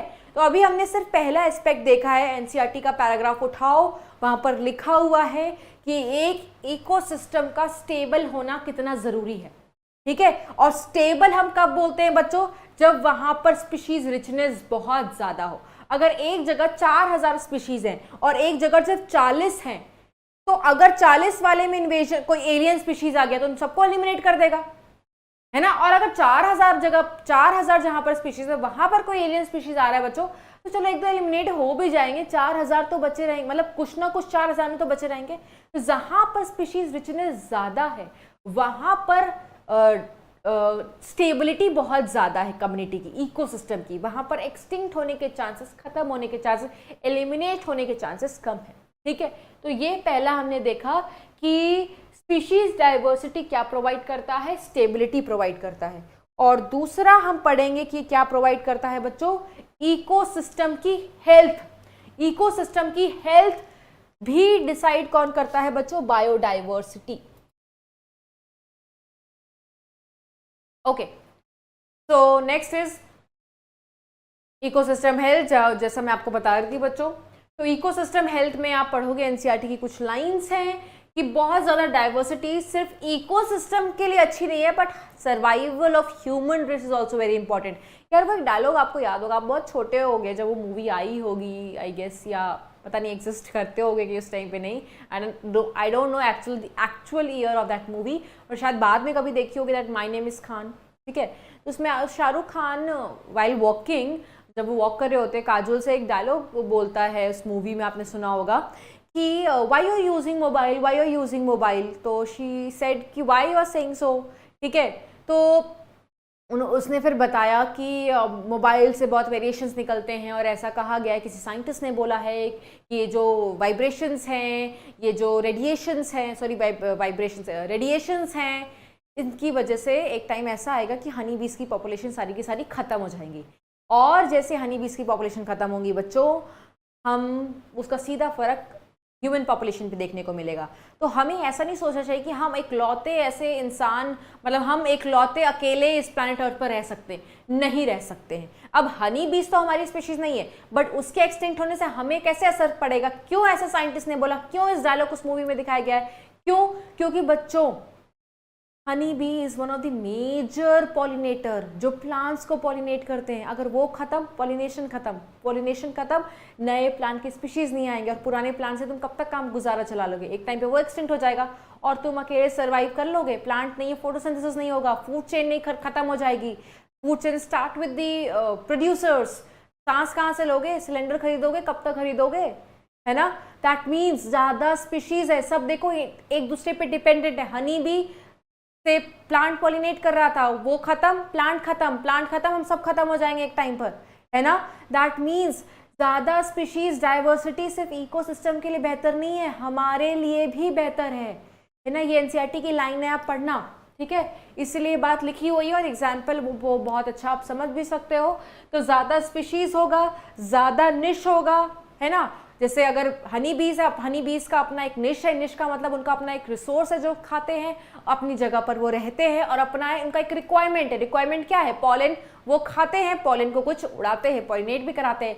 प्लांट्स का एक अपना निश है, प्लांट्स का अपना रिक्वायरमेंट है, प्लांट्स का एक अपना रोल है, प्रोड्यूसर है, वो फोटोसिंथेसिस करते हैं, अपना रिसोर्स है, वो लाइट खाते हैं, CO2 लेते हैं, ग्लूकोज बनाते हैं, है ना? हमारा अपना रोल है इस इकोसिस्टम में, हमारा अपना रिक्वायरमेंट है, हमारा अपना रिसोर्स यूटिलाइजेशन है ना? तो ज्यादा स्पीशीज होगा, ज्यादा निश होगा, और ज्यादा आपस में इंटरेक्शन होगा, और ज्यादा एक दूसरे पे इंटरडिपेंडेंस होगा, और इकोसिस्टम उतना ही हमारा हेल्दी होगा। इसको एक्सप्लेन करने के लिए एक साइंटिस्ट ने एक हाइपोथेसिस भी दी थी। इसको समझाने से पहले अच्छा पहले इसको समझ लो, फिर मैं आपको एनसीईआरटी की वो पैराग्राफ भी रीड कर दूंगी। तो इन्होंने हाइपोथेसिस एक्सप्लेन किया। इन्होंने बोला यार इकोसिस्टम हेल्दी है या नहीं है, क्या इकोसिस्टम को हेल्थ को एक्सप्लेन करना है तो एक हाइपोथेसिस समझो यार। तो मैं डायरेक्ट तो समझ में आता नहीं, है ना? हमें हर चीज इनडायरेक्ट समझ में आती है, तो पढ़ो इनडायरेक्ट हाइपोथेसिस, ठीक है? That hypothesis said to be rivet popper hypothesis. Rivet nut bolt, popper मतलब पॉपिंग, दैट मीन्स निकालना, ठीक है? जैसे हम पॉप नहीं करते चीजों को तो चीजें बाहर नहीं आती, ठीक है? जैसे बर्थडे में नहीं आता, वो पॉप करते हैं, सारा चीज़ उड़ता है, तो क्या हो रहा है? बाहर आ रही है, तो पॉपिंग मीन्स बाहर आना, ठीक है? तो इन्होंने इस हाइपोथेसिस में क्या किया था? इन्होंने इस हाइपोथेसिस में एक इकोसिस्टम को बोला, दैट इज एयरप्लेन, है ना? अब आप एयरप्लेन में बच्चों जहाँ सामान रखते हो वो कैबिन्स होते हैं, सीट्स होता है ना? तो हर चीज़ को फिक्स किया गया है with the bolts, nut bolts, है ना? और हमारे पंख भी हैं, पंख पे भी नट बोल्ट्स है, उनकी फिटिंग की गई है। तो उन्होंने बोला कि पूरे एक एयरप्लेन को इमेजिन करो, दैट इज अ इकोसिस्टम। कोई बात नहीं, अब हम ह्यूमंस थोड़े खुरापाती होते हैं ना, हमें चीज़ों को खराब करना बहुत पसंद है ना? और छोटे बच्चे तो उनको मज़ा आता है, वो इंटेंशनली नहीं करते, but they enjoy doing it. तो हम क्या कर रहे हैं? हम हर बार एयरप्लेन में जा रहे हैं, बैठ रहे हैं, और 1.5 घंटे की फ्लाइट में कहीं से नट बोल्ट ढीला करते जा रहे हैं, और पकड़ करके नट बोल्ट्स निकाल रहे हैं, उसका पार्ट्स निकाल करके अपने घर ले जा रहे हैं। तो अगर अंदर का सीट के तरफ का तुम पार्ट्स निकाल रहे हो, कैबिन का पार्ट निकाल रहे हो, तो शायद एयरप्लेन को कुछ टाइम तक कोई फर्क ना पड़ेगा। एक दो नट बोल्ट ढीला भी हो गया, पार्ट्स निकाल भी लिए, तुमने सीट का गद्दा निकाल लिया, नोच लिया, कुछ भी कर लिया फॉर एग्जाम्पल, एयरप्लेन को कुछ टाइम तक कोई फर्क नहीं पड़ेगा, है ना? बट एक टाइम पर तो फर्क पड़ेगा, है ना? कब पड़ेगा फर्क? मान लो यार तुमने विंग्स के सारे नट बोल्ट निकाल के एक विंग्स ही निकाल लिया, उसके पास एक ही विंग्स रह गया, क्या वो उड़ पाएगा? नहीं उड़ पाएगा, है ना? तो ऐसे ही हमारे इकोसिस्टम में, मतलब एयरप्लेन में सबसे इंपॉर्टेंट क्या है? जैसे ही तुमने उसका विंग्स निकाल लिया, एयरप्लेन ही डिसबैलेंस हो गया, है ना? उसी तरीके से हमारे इकोसिस्टम में कुछ बहुत इंपॉर्टेंट स्पीशीज होते हैं जो अगर भले उनका नंबर बहुत ज्यादा ना हो, विंग्स पे जो नट बोल्ट्स लगे हैं वो कितने ही ज्यादा लगे होंगे? बहुत कम लगे होंगे as compare to the nut bolts जो एयरप्लेन के अंदर होते हैं, है ना? लेकिन अगर तुम विंग्स का नट बोल्ट लूज कर रहे हो तो उसका सीधा असर हमारे एयरप्लेन पे दिख रहा है। सिमिलरली वो जो स्पीशीज हैं उनको कीस्टोन स्पीशीज बोलते हैं, जिनका नंबर शायद इकोसिस्टम में बहुत ज्यादा ना हो, बट उनका इंपैक्ट इकोसिस्टम में बहुत ज्यादा होता है, ठीक है, तो देखो यहां पर लिखा हुआ है इकोसिस्टम को एयरप्लेन से कंपेयर किया गया। इकोसिस्टम में जो स्पीशीज हैं, जैसे इकोसिस्टम में एक जगह है वहां पे बहुत सारे स्पीशीज हैं, उसी तरीके से जो एयरप्लेन में रिवेट्स होते हैं, जो नट बोल्ट्स हैं, उनको समझ लो वो स्पीशीज की तरह है। और वो नट बोल्ट्स जो विंग्स पर हैं उनको क्या समझोगे, कीस्टोन स्पीशीज। कीस्टोन स्पीशीज का नंबर भले कम हो बट इंपैक्ट बहुत ज्यादा होता है। जैसे फॉर एग्जाम्पल मान लो एक एरिया है बच्चों, इस एरिया में बहुत सारे प्लांट्स हैं, बहुत सारे पेड़ लगे हुए हैं, ठीक है, बहुत सारे पेड़ लगे हुए हैं, ठीक है, बट एक ही ऐसा प्लांट है जिस पर क्या लगता है बच्चों, फ्रूट लगता है। ये फ्रूट लग गया और उस टाइम पर फ्रूट लगता है जब किसी प्लांट में फ्रूट नहीं लग रहा। तो वहां पर जो फ्रूट ईटिंग बर्ड्स हैं, जो फ्रूट्स को खाते हैं, वो कंप्लीटली किस पे डिपेंडेंट है, इस पेड़ पर, क्योंकि यही पेड़ उस एरिया में उस टाइम पर फल लगा रहा है जो और कोई प्लांट नहीं लगा सकता उस टाइम पर। तो इनके पास खाने का जो चारा है, ऑप्शन है, सिर्फ वो इसी पेड़ से ले सकते हैं।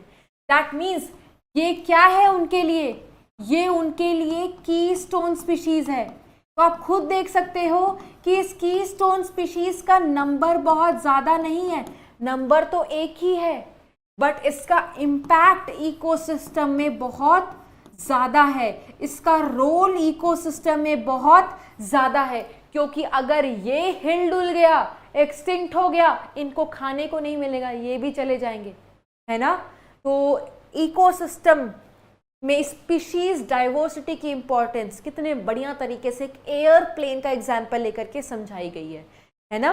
तो अगर एयरप्लेन को बचाना है तो हमें नट बोल्ट्स को विंग से लूज नहीं करना है। भले विंग्स कम हो, भले नट बोल्ट्स उस पर कम लगे हो, बट उसका रोल एयरप्लेन में बहुत ज्यादा है ना। जैसे हमारे कीस्टोन स्पीशीज है, देखो मैं आपको एनसीईआरटी रीड करा देती हूँ। Although we may not understand completely कि how species richness contributes to the well-being of an ecosystem, शायद ना हमें कभी समझ में आए कि कैसे हम उनसे रिलेटेड है, उनका एक्सटिंक्ट होना हमें कैसे फायदा या नुकसान पहुंचा सकता है। फायदा तो क्या ही पहुंचाएगा, कैसे नुकसान पहुंचा सकता है, शायद बहुतों को ना समझ में आए, ये ऐसा बोला जाता है। We know enough to realise that कि अगर एक रिच बायोडाइवर्सिटी है वो सिर्फ इकोसिस्टम हेल्थ के लिए जरूरी नहीं है, but it is responsible for the survival of the human race, जो मैंने नोट्स पॉइंट में आपको समझाया, ठीक है। अब देखो, at time when we are losing species at alarming pace, one might ask, does it really matter to us if a few species become extinct? क्या हमें सच में फर्क पड़ेगा अगर एक दो स्पीशीज चींटियों के, चिड़ियों के एक्सटिंक्ट हो गए?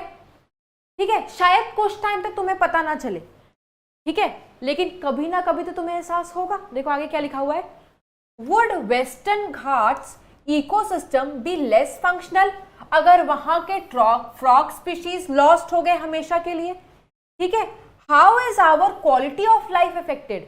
या ये समझो, इंस्टेड ऑफ 20,000, ठीक है, इंस्टेड ऑफ 20,000 अब सिर्फ 15,000 स्पीशीज चींटियों के रह गए।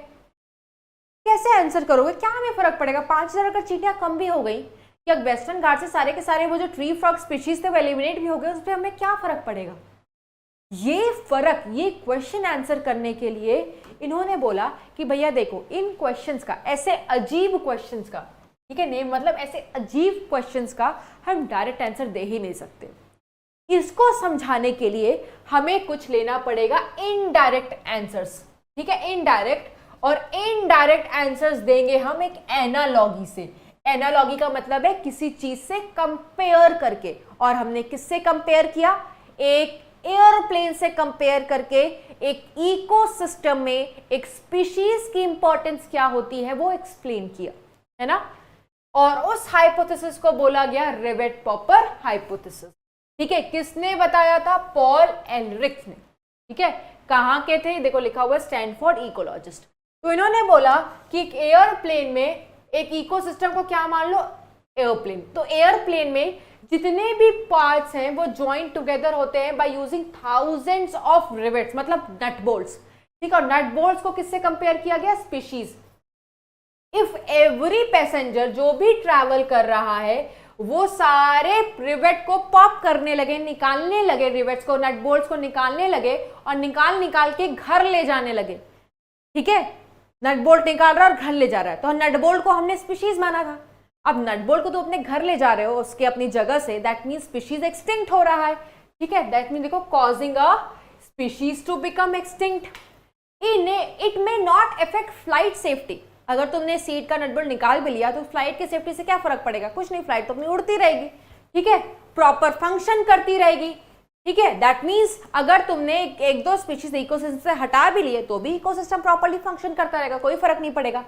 But as more and more rivets are removed, जैसे तुम ज्यादा रिवेट, ज्यादा पार्ट रिमूव करते रहोगे तो plane become dangerously weak over a period of time. और इसमें ऐड चीज करूं तो लिखा हुआ है कि which rivet is removed may also be critical, कि तुम कहां से रिवेट निकाल रहे हो, दैट मीन्स कौन सी स्पीशीज को एलिमिनेट कर रहे हो। अगर तुम सीट वगैरह का नट बोल्ट्स निकाल रहे हो कोई फर्क नहीं पड़ेगा, बट अगर तुम नट बोल्ट्स विंग से निकाल रहे हो, किस जगह से निकाल रहे हो, उसका भी वो भी इंपॉर्टेंस रखता है, ठीक है। तो देखो लिखा हुआ है की species that drive major ecosystem functions, ठीक है, तो देखो लिखा हुआ है अगर रिवेट्स विंग से लॉस हो जाए तो जो रिवेट्स विंग्स पर थे हमने उसको क्या बोला था, कीस्टोन स्पीशीज, उसका तुम्हें सीधा का सीधा असर किस पर दिखाई देगा, फ्लाइट की सेफ्टी पर, और फ्लाइट तुम्हारी डिसबैलेंस हो जाएगी। तो इसी तरीके से हमारे इकोसिस्टम में भी कुछ कीस्टोन स्पीशीज हैं जिनको रिमूव कर दो तो इकोसिस्टम डिसबैलेंस हो सकता है। तो हमने यहाँ से पढ़ लिया बच्चों कि species diversity, how it is linked with the stability and how it is linked with the ecosystem health, है ना। नेक्स्ट हम पढ़ेंगे बच्चों कि बायोडाइवर्सिटी लॉस कैसे हो रही है, क्या रीजंस हैं, ठीक है। So the next is the loss of biodiversity. Okay, so let's see the loss of biodiversity. तो लॉस ऑफ बायोडाइवर्सिटी में अगर आप एनसीईआरटी पढ़ोगे बच्चों तो लिखा हुआ है वहां पर कि अभी तक इतने टाइम में कोई नई स्पीशीज स्पेशिएशन से ऐड तो नहीं हुई है। हमारे जो इकोसिस्टम का वेल्थ है, हेल्थ कह लो, वेल्थ कह लो, उसमें कोई ऐड नहीं हुई है, बट बहुत सारी स्पीशीज ऐसी हैं जो अर्थ की ट्रेजरी से लॉस्ट, एक्सटिंक्ट जरूर हुई हैं, ठीक है। तो देयर इज नो डाउट कि continuous losses with respect to species चल रहे हैं और जो हमारा प्लैनेट का बायोलॉजिकल वेल्थ है वो डिक्रीज कर रहा है rapidly. So this is the line of the NCERT, कहती ये है कि स्पेशिएशन तो हुआ नहीं है, स्पेशिएशन हुआ नहीं है, ठीक है, no new species has been added to earth की ट्रेजरी, या कह सकते हो वेल्थ, बट एक्सटिंक्ट लॉस जरूर हुई है। तो आखिर वजह क्या है लॉस की, है ना। तो इस वजह को हम पढ़ेंगे तीन कैटेगरी में। एक है नेचुरल एक्सटिंक्शन। देखो धीरे धीरे जब इन्वायरमेंट चेंज होता है तो कुछ स्पीशीज नेचुरली डिसअपियर हो जाती हैं, है ना, और क्योंकि हर कोई अडाप्ट नहीं कर पाता, ठीक है, जो अडाप्ट कर पाता है वो रहता है, और नहीं तो नेचुरली, ये तो नेचुरल चीज है बच्चों जो period of time, over the period of time चलती रहती है, बट इसका जो रेट है ना that is very very slow. ये over a period of time चलती रहती है बट इसका जो रेट है that is very very slow, that is natural rate. Obviously बच्चों को एक स्पीशीज है वो अब अगर बहुत पुरानी हो गई है तो एक उसका तो टाइम आएगा ना, over a period of time it is going to die, it is going to be eliminated, है ना, with the changing environmental condition, है ना। तो that is said to be natural extinction, इसमें कोई प्रॉब्लम नहीं, वो तो नेचुरल रेट्स पे अपना चल रही है। दूसरा जो वजह है जब चीजें एक्सटिंक्ट हुई, स्पीशीज लॉस हुआ, जिसका वजह था मास एक्सटिंक्शन।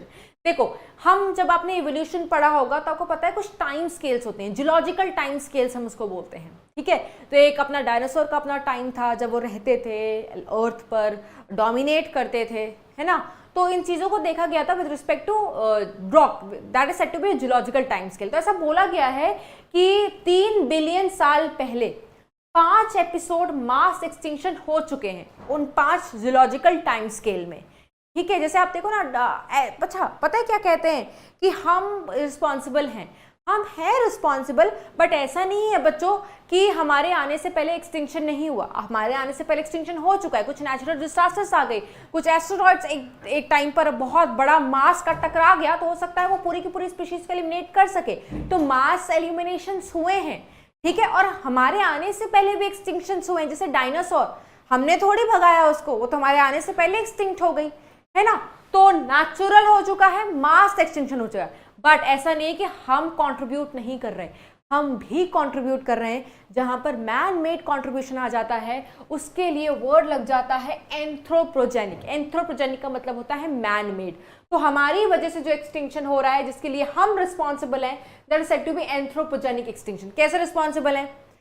देखो, Pacific island, tropical Pacific island था, हमें तो कब्जा करने की आदत है क्योंकि पॉपुलेशन का तो कोई जवाब नहीं है, तो उनको रहने के लिए, एम्प्लॉयमेंट के लिए घर बनाना पड़ता है ना। तो कोलोनाइजेशन शुरू हुई, पैसिफिक आइलैंड को बसाना शुरू किए। अब पैसिफिक आइलैंड में बहुत सारे नेटिव बर्ड्स थे जो पेड़ों पर रहते थे। अब तुम पेड़ काटोगे बच्चों, उनका नेटिव बर्ड्स, जो बर्ड्स वहां पर रह रही थी, उनका तो घर ही चला गया ना। तो जो हम कोलोनाइज किए पैसिफिक आइलैंड को, उसकी वजह से कुछ नेटिव बर्ड्स परमानेंटली वहां से एलिमिनेट हो गई, ठीक है। तो ये किसकी वजह से हुआ? ह्यूमंस के कोलोनाइजेशन की वजह से हुआ। दूसरा डेटा एंथ्रोपोजेनिक एक्सटिंक्शन के लिए कौन बताता है? IUCN, international union of conservation of nature and natural resources, जो कि ये कहता है कि 500 साल, लास्ट 500 ईयर्स में 784 स्पीशीज दुनिया से एक्सटिंक्ट हो चुके हैं, जिसमें से इनवर्टिब्रेट्स का नंबर है 359, वर्टिब्रेट्स का नंबर है 338 और plants they account for 87। Plants को हम बहुत डिफरेंट चीजों के लिए इस्तेमाल करते हैं, उनको एक्सप्लॉइट करते हैं। कौन कर exploit? We are the one. So ये सब किसकी वजह से हो रहा है? एंथ्रोपोजेनिक एक्सटिंक्शन से। इतना ही नहीं, देयर आर मोर एग्जाम्पल्स, ठीक है। कुछ रीसेंट एक्सटिंक्शंस हमारी वजह से हुए, जैसे डोडो। डोडो एक फ्लाइटलेस बर्ड है और लोगों को शिकार करना बहुत पसंद है, उड़ पाती नहीं, मॉरिशस की नेटिव बर्ड थी, हमेशा ही परमानेंटली एक्सटिंक्ट हो गई है, ठीक है। क्वागा इस ये डॉग जैसा दिखता है, फॉक्स जैसा दिखता है, कहाँ का नेटिव था? अफ्रीका, परमानेंटली एक्सटिंक्ट, ठीक है। ऑस्ट्रेलिया का थाइलसिन जेब्रा जैसा होता है देखने में, हमेशा चला गया परमानेंटली। रशिया में स्टेलर सी काउ, ठीक है, सील जैसे दिखते हैं ये भी अब नहीं दिखाई देते। ये सब किसकी वजह से हो रहा है? ह्यूमन एक्सप्लॉयटेशन की वजह से। और 3 सब स्पीशीज है टाइगर के, Bali, Java and Caspian, they are also not present in the nature, ये भी क्या है? एक्सटिंक्ट हो चुके हैं, है ना। तो they are the recent examples of extinction because of the human interference. और एनसीईआरटी पढ़ोगे, लिखा हुआ है बच्चों, करंटली इतने सारे species they are on the verge of extinction, जिसको डर है कि आने वाले टाइम में वो एक्सटिंक्ट हो सकते हैं। जैसा कहते हैं ना बच्चों कि जिस तरीके से हम अपने नेचर को डिस्टर्ब कर रहे हैं, तो आगे आने वाले 100 साल में शायद हम भी ना बचें। 5 मास एक्सटिंक्शन हो चुका है, स्पीशीज गायब हो चुकी है, और जिस तरीके से इंसान, human, they are disturbing the nature, the ecosystem, we are leading towards 6th mass extinction. ऐसा बायोलॉजिस्ट प्रिडिक्ट कर रहे हैं कि आगे आने वाले 100 साल में हो सकता है कि 6th मास एक्सटिंक्शन हो जाए, ठीक है। तो ये कुछ एग्जाम्पल्स हैं बच्चों किसके? Loss of biodiversity. ओके बच्चों, नेक्स्ट हम देखेंगे कि अगर बायोडाइवर्सिटी लॉस हो रही है तो इसका सीधा असर किस पे देखने को मिलेगा। हमने बोला था डाइवर्सिटी अगर ज्यादा होती है तो प्रोडक्टिविटी में वेरिएशन कम होता है ना। बट अब क्या होने लगेगा? बायोडाइवर्सिटी तो खत्म हो रही है, स्पीशीज रिचनेस खत्म हो रहा है, तो प्रोडक्टिविटी डिक्री, मतलब वेरिएशन दिखने लगेगा। एनसीईआरटी ने लिखा हुआ है, देखो, इंक्रीज्ड वेरिएशन, ठीक है। और आपको क्या देखने को मिलेगा? आपको जो एक ऑर्गेनिज्म की रिलीजियस पावर होती है, रेजिलियंस, रेजिस्ट करने की power towards invasion, towards environmental stress, वो धीरे धीरे घटने लगेगी। तो बायोडाइवर्सिटी का घटना will lead to these many changes, ठीक है। तो ये क्वेश्चन आ सकता है बच्चों, आपको ये 3 रीजंस लिखने पड़ेंगे, ठीक है। उसके बाद हम पढ़ेंगे बच्चों what are the cause of biodiversity. We are talking about biodiversity, we are talking about significance of biodiversity. आखिर बायोडाइवर्सिटी खत्म क्यों हो रही है? ठीक है, हमने खत्म कराया है, we are responsible for some sort of extinction, but we gonna study the actual reasons of the loss of biodiversity, the cause of biodiversity, है ना, the cause of biodiversity loss. 4 reason NCERT ने लिखा हुआ है, इसको NCERT बोलती है evil quadrant, ठीक है। 4 रीजन है, इसको बोलते हैं evil quadrant. Quadrat stands for 4, और ये 4 रीजंस की वजह से हमारा बायोडाइवर्सिटी खत्म हो रहा है, इसलिए इसके आगे वर्ड लगा हुआ है ईविल। क्या लगा हुआ है? ईविल। ठीक है, तो 4 कौन से रीजन है? सबसे इंपॉर्टेंट रीजन होता है बच्चों हैबिटेट लॉस एंड फ्रेगमेंटेशन। दूसरा, एलियन स्पीशीज या एक्सोटिक स्पीशीज का इनोवेशन होना। ठीक है, तीसरा होता है किसी स्पीशीज को ओवर एक्सप्लॉइट करना, और चौथा होता है को एक्सटिंक्शन। तो एक एक करके आओ बच्चों डिस्कस करते हैं। सबसे पहला है habitat loss and fragmentation. NCERT पढ़ोगे, लिखा हुआ it is the most important cause. Habitat क्या है बच्चों? एक ऑर्गेनिज्म के रहने की जगह है। अब वाइल्ड एनिमल्स को तुम अपने घर में तो रखते नहीं हो, वो तो रहते जंगल में है, वो तो रहते, उनको आदत है वहीं रहना। हम जंगलों को काट रहे हैं, हम फॉरेस्ट को काट रहे हैं अपने सुविधा के लिए, ठीक है, कॉलोनाइज करने के लिए, अपार्टमेंट बनाने के लिए। तो क्या होगा? उनका तुम घर उजाड़ोगे तो ऑर्गेनिज्म का हैबिटेट ही हट गया ना, और अल्टीमेटली वो खत्म हो जाएंगे, है ना। उसको बोलते हैं हैबिटेट लॉस। फ्रेगमेंटेशन का मतलब क्या है? एक इतना बड़ा फॉरेस्ट है, ठीक है, ये पूरा का पूरा फॉरेस्ट एरिया था, ये पूरा का पूरा फॉरेस्ट एरिया था, बट अब हमने क्या किया है, कहीं कहीं से फॉरेस्ट को काट के कुछ अर्बनाइजेशन शुरू कर दिए। यहाँ पर अर्बनाइजेशन हो गई है। तो हुआ क्या? एक घना जंगल जो पहले बहुत घना हुआ करता था, डेंस हुआ करता था, उसको तो हमने फ्रैक्शंस में बांट दिया ना। अब जो ऑर्गेनिजम्स को डेंस में रहने की आदत है, वो ऐसे टूटे हुए पैचेस में कैसे रह ले, ऐसे फ्रेगमेंटेड फॉरेस्ट में कैसे रह ले? तो उनके लिए भी एक जो हैबिटेट था वो तो उनका बर्बाद हो गया ना, बिकॉज ऑफ फ्रेगमेंटेशन। और फ्रेगमेंटेशन कौन करा रहा है? हम ही तो कराते हैं अपने मतलब के लिए। और एक चीज होती है बच्चों, अगर कोई सॉइल में आपको पता है बहुत सारे माइक्रो ऑर्गेनिजम्स है, soil is the house for so many micro organisms, वो उनका घर है। सॉइल अगर पोल्यूट हो गया तो माइक्रो ऑर्गेनिजम्स वहां पर रहेंगे? नहीं रहेंगे, उनके लिए तो सुटेबल एनवायरनमेंट नहीं ना। तो pollution might also lead to the habitat loss. Water pollution हो गया, वाटर में जो मछलियां रहती हैं वो तो उनका घर है, बट अगर वाटर पोल्यूट हो गया तो मछलियां तो मरने लगेंगी, है ना। तो पोल्यूशन में also lead to the habitat loss. अब हैबिटेट लॉस समझाने के लिए एनसीईआरटी लेती है 2 बेहतरीन एग्जाम्पल। एक एग्जाम्पल लेती है कि ट्रॉपिकल रेन फॉरेस्ट, जो कि एक टाइम पर 14% एरिया लैंड का कवर करता था, हमने जंगलों को काटा अपने मतलब के लिए और वो रिड्यूस होकर के सिर्फ 6% आ गया है। Same we are doing with Amazon rain forest. Amazon rain forest के एक पैच को, एक फॉरेस्ट वाले एरिया को कन्वर्ट किया जा रहा है ग्रेजिंग लैंड में, जैसे अपने कैटल्स को ले जाकर के वहां पर वो चरा सके, ग्रेज करा सके, या खेत टाइप बना करके सोयाबीन का कल्टीवेशन करा रहे हैं। पेड़ तो तुमने काट दिए, है ना। तो ये भी एग्जाम्पल लिखा हुआ है कि देखो अमेजॉन रेन फॉरेस्ट, जिसको लंग्स ऑफ द प्लैनेट बोलते हैं, they are being cut and cleared for cultivation of soybean and for grazing cattles. Habitat loss pollution की वजह से भी हो सकता है, वेदर इट इज वाटर और सॉइल पोल्यूशन, ठीक है, ये भी हमने बात कर ली। और बहुत सारे बड़े बड़े एरियाज को छोटे छोटे फ्रेगमेंट में बांटा जा रहा है, क्यों? ह्यूमन के सेटलमेंट के लिए, है ना, जिसकी वजह से ऑर्गेनिजम्स का, वाइल्ड ऑर्गेनिजम्स का हैबिटेट लॉस हो रहा है। So this is one of the most important reason जिसकी वजह से बायोडाइवर्सिटी लॉस हो रही है, बहुत इंपॉर्टेंट है ना। और हमने सारा का सारा एक एक पॉइंट पढ़ लिया है, ठीक है। इसके बाद बच्चों देखो हमने पोल्यूशन पढ़ लिया, दिस इज सेकेंड बच्चों,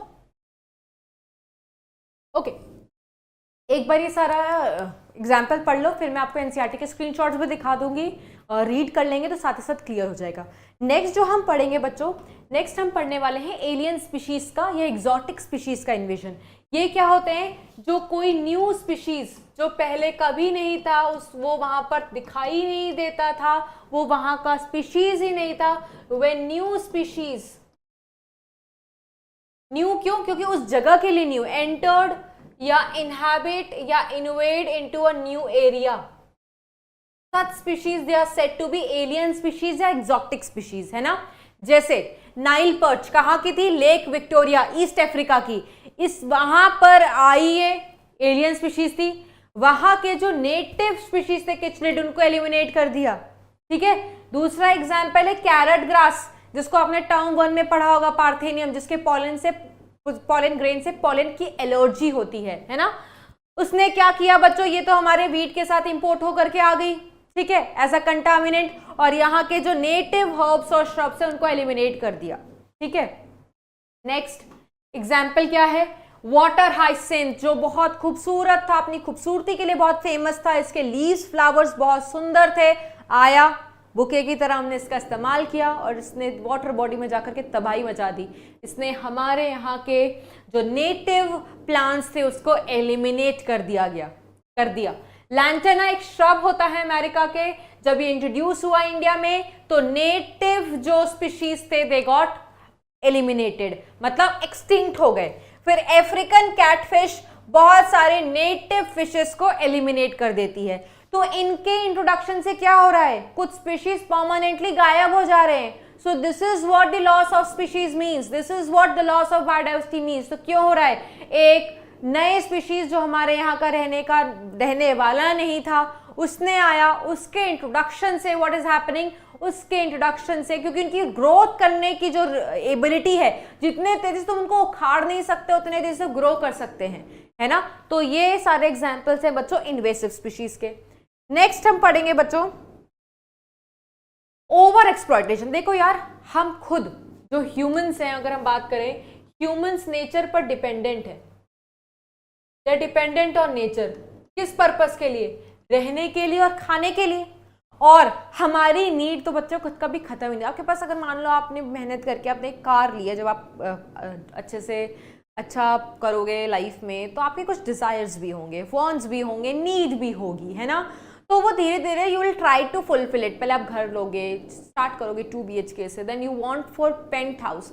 ये नीड कभी नहीं पूरी होती है लाइफ में, कभी नहीं। हमेशा आपको बेहतर करने का होता है, which is a good thing, ठीक है, अगर आप खुद से बेहतर करना चाहते हो। बट कुछ एक नीड होती है और नीड कभी कभी ग्रीड बन जाती है जिसका कोई एंड नहीं है, ठीक है। और उसी वजह से ह्यूमंस के साथ भी ऐसा ही है, ह्यूमंस की नेवर एंडिंग नीड है। और वही नीड जब ग्रीड का रूप ले लेती है तो हम ओवर एक्सप्लॉइट करना शुरू कर देते हैं चीजों को। और जब हम चीजों को ओवर एक्सप्लॉइट करते हैं, जितनी तेजी से वो रिन्यू नहीं हो रही उतनी तेजी से हम उसको ओवर एक्सप्लॉइट कर ले रहे हैं, है ना।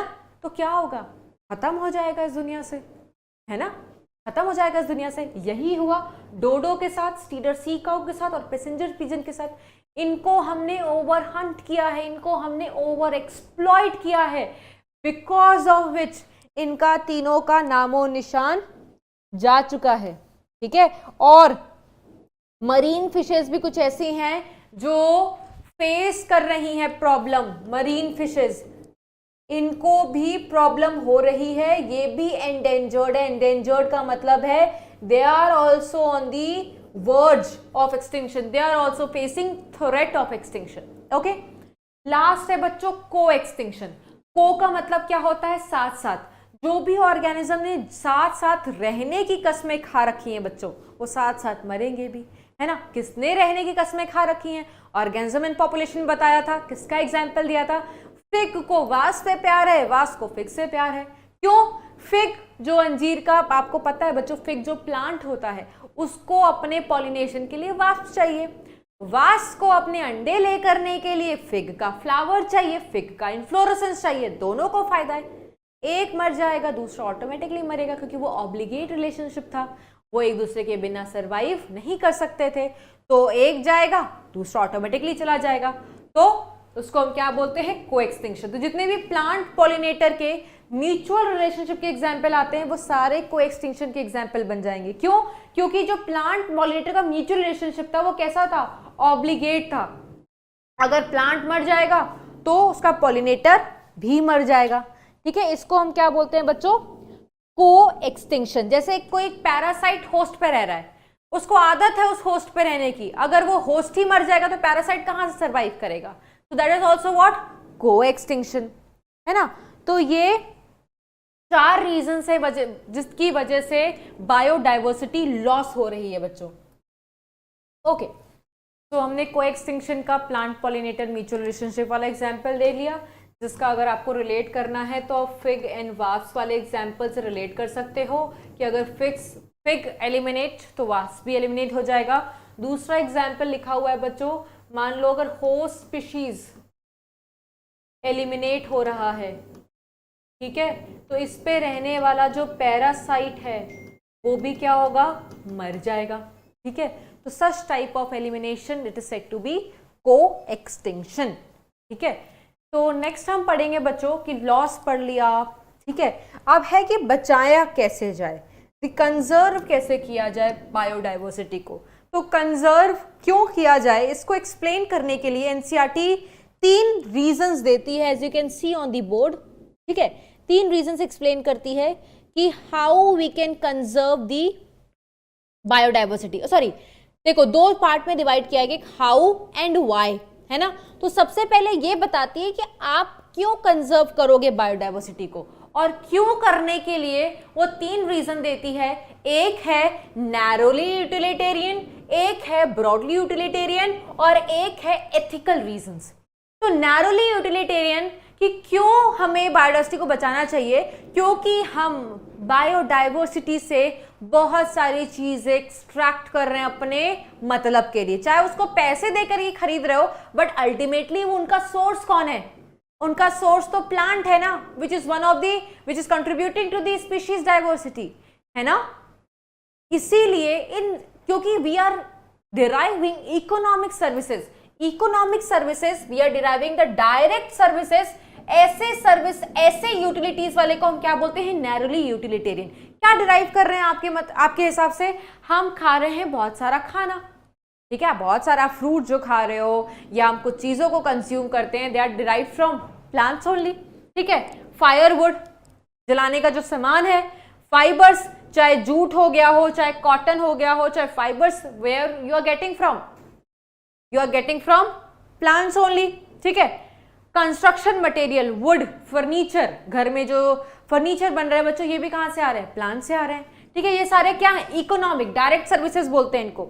और ड्रग्स मतलब मेडिसिनल, ठीक है, बहुत सारे मेडिसिन है, जैसे आयुर्वेदा, ठीक है, ये किस पे बेस्ड है, ये this is a herbal medicine, सब किस पे बेस्ड है, प्लांट से ही तो निकाल रहे हैं हम। तो ज्यादा से ज्यादा 25% से ज्यादा drugs they are derived from plant species. Malaria को क्योर करने के लिए जो बार्क इस्तेमाल किया गया था, बार्क किसका होता है बच्चों, प्लांट का ही तो होता है, ठीक है। और अराउंड 25,000 प्लांट स्पीशीज ऐसे हैं जो ट्रेडिशनल मेडिसिन, आयुर्वेदा पूरा का पूरा इसी पे तो बेस्ड है, ठीक है, प्लांट का ही, जड़ी बूटी जिसको बोलते हैं।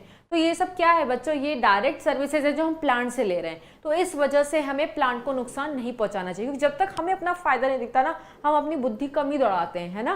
तो yes, this is the reason why should be conserve. दूसरा है ब्रॉडली यूटिलिटेरियन। ब्रॉड, इसका इंपैक्ट बहुत ज्यादा है, क्यों, क्योंकि ये इकोसिस्टम सर्विसेज दे रहा है यार।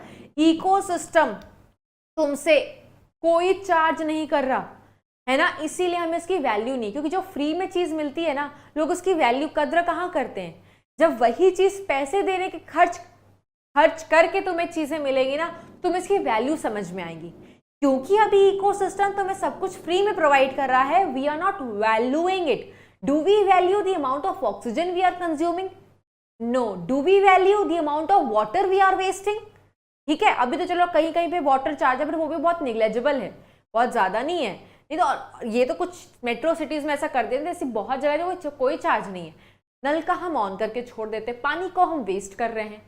ये जो सीनिक ब्यूटी हमें नेचर प्रोवाइड करता है, ये बारिश के जो हम मजे लेते हैं, पहाड़ों पर जो घूमने जाते हैं, स्नो को एंजॉय करते हैं, ये आप you are not paying as such anything to the nature. ये नेचर आपको फ्री फंड में प्रोवाइड कर रहा है, इसीलिए हम उसकी कद्र नहीं है ना। ये सांस लेना अगर हमें जब चार्ज देना पड़ जाए ना, याद करो कोविड का जब सेकेंड वेव था, that was too difficult when लोग चार्ज कर रहे थे लाख लाख रुपए का ऑक्सीजन सिलेंडर का, याद करो वो टाइम, है ना। सो इस यूटिलिटेरियन का कहने का मतलब ये है कि नेचर हमें बहुत सारी इकोसिस्टम सर्विसेज प्रोवाइड कर रहा है, जिसके लिए हम नेचर को कोई चार्ज नहीं कर रहे, but still the nature is providing. So at least for that reason we should conserve the biodiversity. What nature is providing to you? Oxygen, जिसके लिए आप कुछ नहीं चार्ज कर रहे, और बिना ऑक्सीजन के आप कुछ सेकेंड्स ही सर्वाइव कर सकते हो, 1 मिनट तक सर्वाइव नहीं कर सकते। द पॉलिनेशन ना हो, सेक्सुअल रिप्रोडक्शन प्लांट्स में नहीं होगी, और फ्रूट्स वगैरह नहीं बनेंगे। ठीक है, सब्जियां तुम कहोगे मैम फ्रूट्स तुम खरीद के लाते हैं, बट वो प्रोसेस जो हो रहा है वो तो एक नेचुरल चीज है ना, जो इकोसिस्टम तुम्हें प्रोवाइड कर रहा है ना। बर्ड्स वगैरह है, बैट्स वगैरह है, दे आर डूइंग पॉलिनेशन, तो ही पॉलन का डिस्पोजल है, तो ही फ्रूट्स और सीड्स बन रहे हैं। ठीक है, एस्थेटिक प्लेजर का मतलब क्या है? जब हम कहीं घूमने जाते हैं, आप तो बोलोगे मैम घूमने घूमने जाने के लिए तो हमें पैसे खर्च करने पड़ते हैं, घूमने जाने के लिए पैसे खर्च करने पड़ते हैं ना, वहां पर जाकर आप जो सीनिक ब्यूटी का मजा ले रहे हो, ठीक है, आपके पास गार्डन, आप गार्डन में वॉक कर रहे हो, बादलों कितने खूबसूरत, रेनबो जो ये चीज है, मतलब एक जगह को देखकर जो सीनिक ब्यूटी का आप जो मजा लेते हो, that pleasure is said to be aesthetic pleasure, that is also very beautiful, soothing to our eyes, ये भी इकोसिस्टम प्रोवाइड कर रहा है, ठीक है। जो पेड़ लगे होते हैं वो इरोजन कंट्रोल करते हैं हिमालयन एरियाज में, फ्लड को कंट्रोल करते हैं, फ्री ऑफ कॉस्ट कर रहे हैं इकोसिस्टम सर्विस। तो इन वजहों से हमें नहीं बताना चाहिए, मतलब इन वजहों से हमें बायोडाइवर्सिटी को बचाना चाहिए। और जो लास्ट रीजन है बच्चों, एथिकल है। एथिकल में वही मॉरल ड्यूटीज आ जाती है, जैसे आपको मॉरल साइंस पढ़ाया जाता था ना, तो इसमें वही उन्हीं मॉरल वैल्यूज को देख करके बताया गया कि ऐसे बहुत सारे प्लांट, एनिमल और माइक्रो स्पीशीज हैं जो इवॉल्व हुए हैं और इवॉल्व हुए हैं हमारे साथ रहने के लिए। तो कोई ऑर्गेनिज्म यूजलेस नहीं है, हर स्पीशीज की अपनी एक इंट्रिंसिक वैल्यू है, भले हमें वो फायदा ना दे रहे हो, बट हमारा कोई कर्तव्य नहीं बनता कि हम उनको उजाड़ें या खराब करें। हमारा फर्ज बनता है, हमारी एथिकल ड्यूटी है कि हम उनको खराब ना होने दें, उनका लॉस ना होने दें। और इस तरीके के यूटिलिटेरियन को हम बोलते हैं एथिकल यूटिलिटेरियन, ठीक है। तो एथिकल में क्या आ जाता है, moral values to conserve such species from which we don't have any direct benefit। ये लिखती है एनसीईआरटी। एनसीईआरटी कहती है कि ऐसे मिलियंस ऑफ प्लांट्स हैं, ठीक है, एनिमल्स हैं, माइक्रो ऑर्गेनिजम्स हैं, माइक्रोब्स हैं, जो इवॉल्व हुए हैं हमारे साथ रहने के लिए, and they are sharing planet with us, और इनकी इंट्रिंसिक वैल्यू है और इनको इस दुनिया में रहने का पूरा हक है। इसी वजह से हमारा कर्तव्य बनता है, हमारी मॉरल ड्यूटी है that we should save such organism, such life forms, ठीक है। तो हमने वाई तो देख लिया, अब जरा देखते हैं हाउ टू कंजर्व, ठीक है। नेक्स्ट हम पढ़ेंगे how to conserve. How to conserve में बच्चों दो तरीके का कंजर्वेशन आता है, एक होता है इन सीटू, एक होता है ex situ conservation. In situ का मतलब होता है बच्चों ऑन साइट कंजर्व करना, मतलब जहां पर एक ऑर्गेनिज्म रहता है वहीं पर कंजर्व कर लो। जैसे शेर को जू में रखने का थोड़ी है, वो तो हम रिसर्च पर्पज से एक दो रख लेते हैं, वैसे शेर, टाइगर, इनका रहने का असली जगह कहाँ है, इनके रहने की असली जगह जंगल है, तो जंगल में ही इसको कंजर्व कर लो। तो ऐसे कंजर्वेशन को हम क्या बोलते हैं बच्चों, इन सीटू कंजर्वेशन, जहां पर वो रह रहे हैं। जैसे नेशनल पार्क है, कॉर्बेट नेशनल पार्क आप जाते हो, वहां पर आपको टाइगर दिखाई देता है, तो tiger they are be conserved over there. तो ये किस आइडिया पे वर्क करते हैं, ये इस आइडिया पे वर्क करते हैं कि अगर तुम पूरे के पूरे नेशनल पार्क को कंजर्व कर लो, तो उसके अंदर आने वाले सारे ऑर्गेनिज्म, सारे जानवर, सारे जो टाइगर है ऑटोमेटिकली सेव हो जाएंगे अपनी जगह पर रह करके ही। इस कंजर्वेशन को हम बोलते हैं बच्चों in situ, on site conservation. और एक होता है एक्स सीटू। एक्स सीटू का मतलब होता है अपनी जगह से बाहर जाकर के, ठीक है, उनको अपनी जगह से बाहर निकाल करके कंजर्व करना, उसको बोलते हैं ऑफ साइट कंजर्वेशन, जिसमें थ्रेटेंड स्पीशीज को उनके अपने हैबिटेट से निकाला जाता है, कहीं और रखा जाता है, उनको स्पेशल केयर की जाती है, जूलॉजिकल पार्क्स, ठीक है। Zoological park is the example of ex situ conservation, ठीक है। इसका समझाने के लिए मैं सीधा साधा एग्जांपल ये देती हूँ, जैसे जब कोविड का टाइम था बच्चों, तो कोविड के टाइम पर लोग क्वारंटीन हो रहे थे। क्वारंटीन का दो वो था, केसेस थे। कुछ लोग को अपने घर में ही क्वारंटीन किया जा रहा था, जो बहुत ज़्यादा क्रिटिकल केसेस नहीं थे, और कुछ लोग हॉस्पिटल में क्वारंटीन थे। तो जो लोग अपने घर में थे, वो तो उनका रहने का घर है ना, अपने घर में ही क्वारंटीन है, तो वो किस टाइप का था, ऑन साइट, है ना। जो अपने घर से दूर क्वारंटीन हो रहे थे, हॉस्पिटल जाकर के हो रहे थे, दैट वाज ऑफ साइट, ठीक है। तो इस तरीके से यू कैन रिलेट, अपने घर ऑन, ठीक है, घर से बाहर ऑफ, ठीक है। तो इन सीटू कंजर्वेशन में बच्चों पर्टिकुलरली दो चीजें आती हैं, एक होता है प्रोटेक्टेड एरियाज, एक क्या आता है बच्चों, प्रोटेक्टेड एरियाज, और एक आता है हॉटस्पॉट। देखो सबसे पहले हम इन सीटू पढ़ेंगे। इन सीटू में हमें दो चीज पढ़नी है, एक पढ़नी है प्रोटेक्टेड एरियाज और एक पढ़ना है हॉटस्पॉट। सबसे पहले पढ़ते हैं हॉटस्पॉट। हॉटस्पॉट क्या होता है? देखो, हॉटस्पॉट किस एरिया को बोलते हैं? कोई भी वो एरिया हॉटस्पॉट कहलाने के लिए उसके पास 3 क्राइटेरिया होना चाहिए। सबसे पहला, उसके पास बायोडाइवर्सिटी बहुत ज्यादा होनी चाहिए। बहुत ज्यादा बायोडाइवर्सिटी है, बहुत ज्यादा। अब बायोडाइवर्सिटी बहुत ज्यादा है और वहां पर मान लो स्पीशीज के एक्सटेंट होने का खतरा है, जो स्पीशीज वहां पर रह रहे हैं, they are facing threat of extinction. तो कैसे बचाया जाए? देखो, हमें पता है वहां पर बहुत बायोडाइवर्सिटी है, पर हमें यह भी पता है वहां पर खतरा भी है एक्सटिंक्ट होने का, है ना। तो क्या करते हैं, ऐसी जगहों को जहां पर डाइवर्सिटी बहुत ज्यादा है, जहां पे कुछ species they are facing threat to extinction, उनको हॉटस्पॉट डिक्लेयर कर देते हैं। हॉटस्पॉट डिक्लेयर कर देंगे तो क्या हो जाएगा, उनकी प्रॉपर कंजर्वेशन शुरू हो जाएगी इसी नाम पर, ठीक है। तो जहां पे भी स्पीशीज डाइवर्सिटी ज्यादा है, अगर उनको कंजर्व करना चाहते हो तो उस एरिया को हॉटस्पॉट डिक्लेयर किया जाता है। बट उसकी एक शर्त है, उस वहां पर स्पीशीज के एक्सटिंक्ट होने का थ्रेट ज्यादा होना चाहिए और वहां पर एंडेमिज्म एक्सटिंक्ट प्रेजेंट होना चाहिए, एग्जिस्ट करना चाहिए।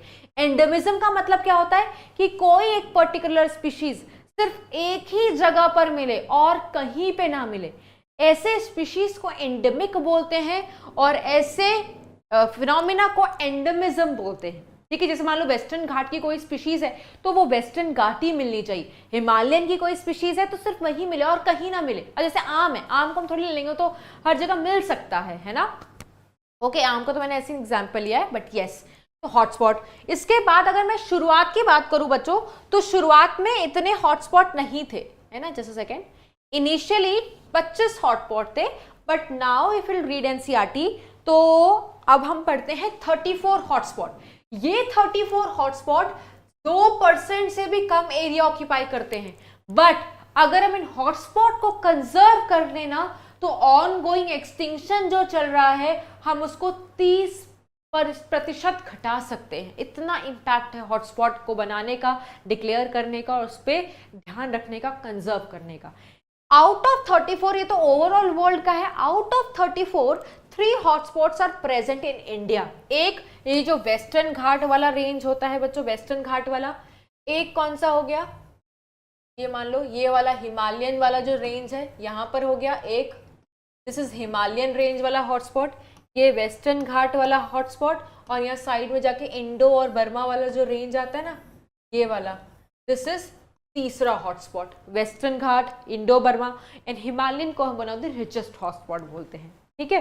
तो ये हो गया बच्चों 3 हॉटस्पॉट हमारे इंडिया के। और इनिशियली कितने थे बताया ना, initially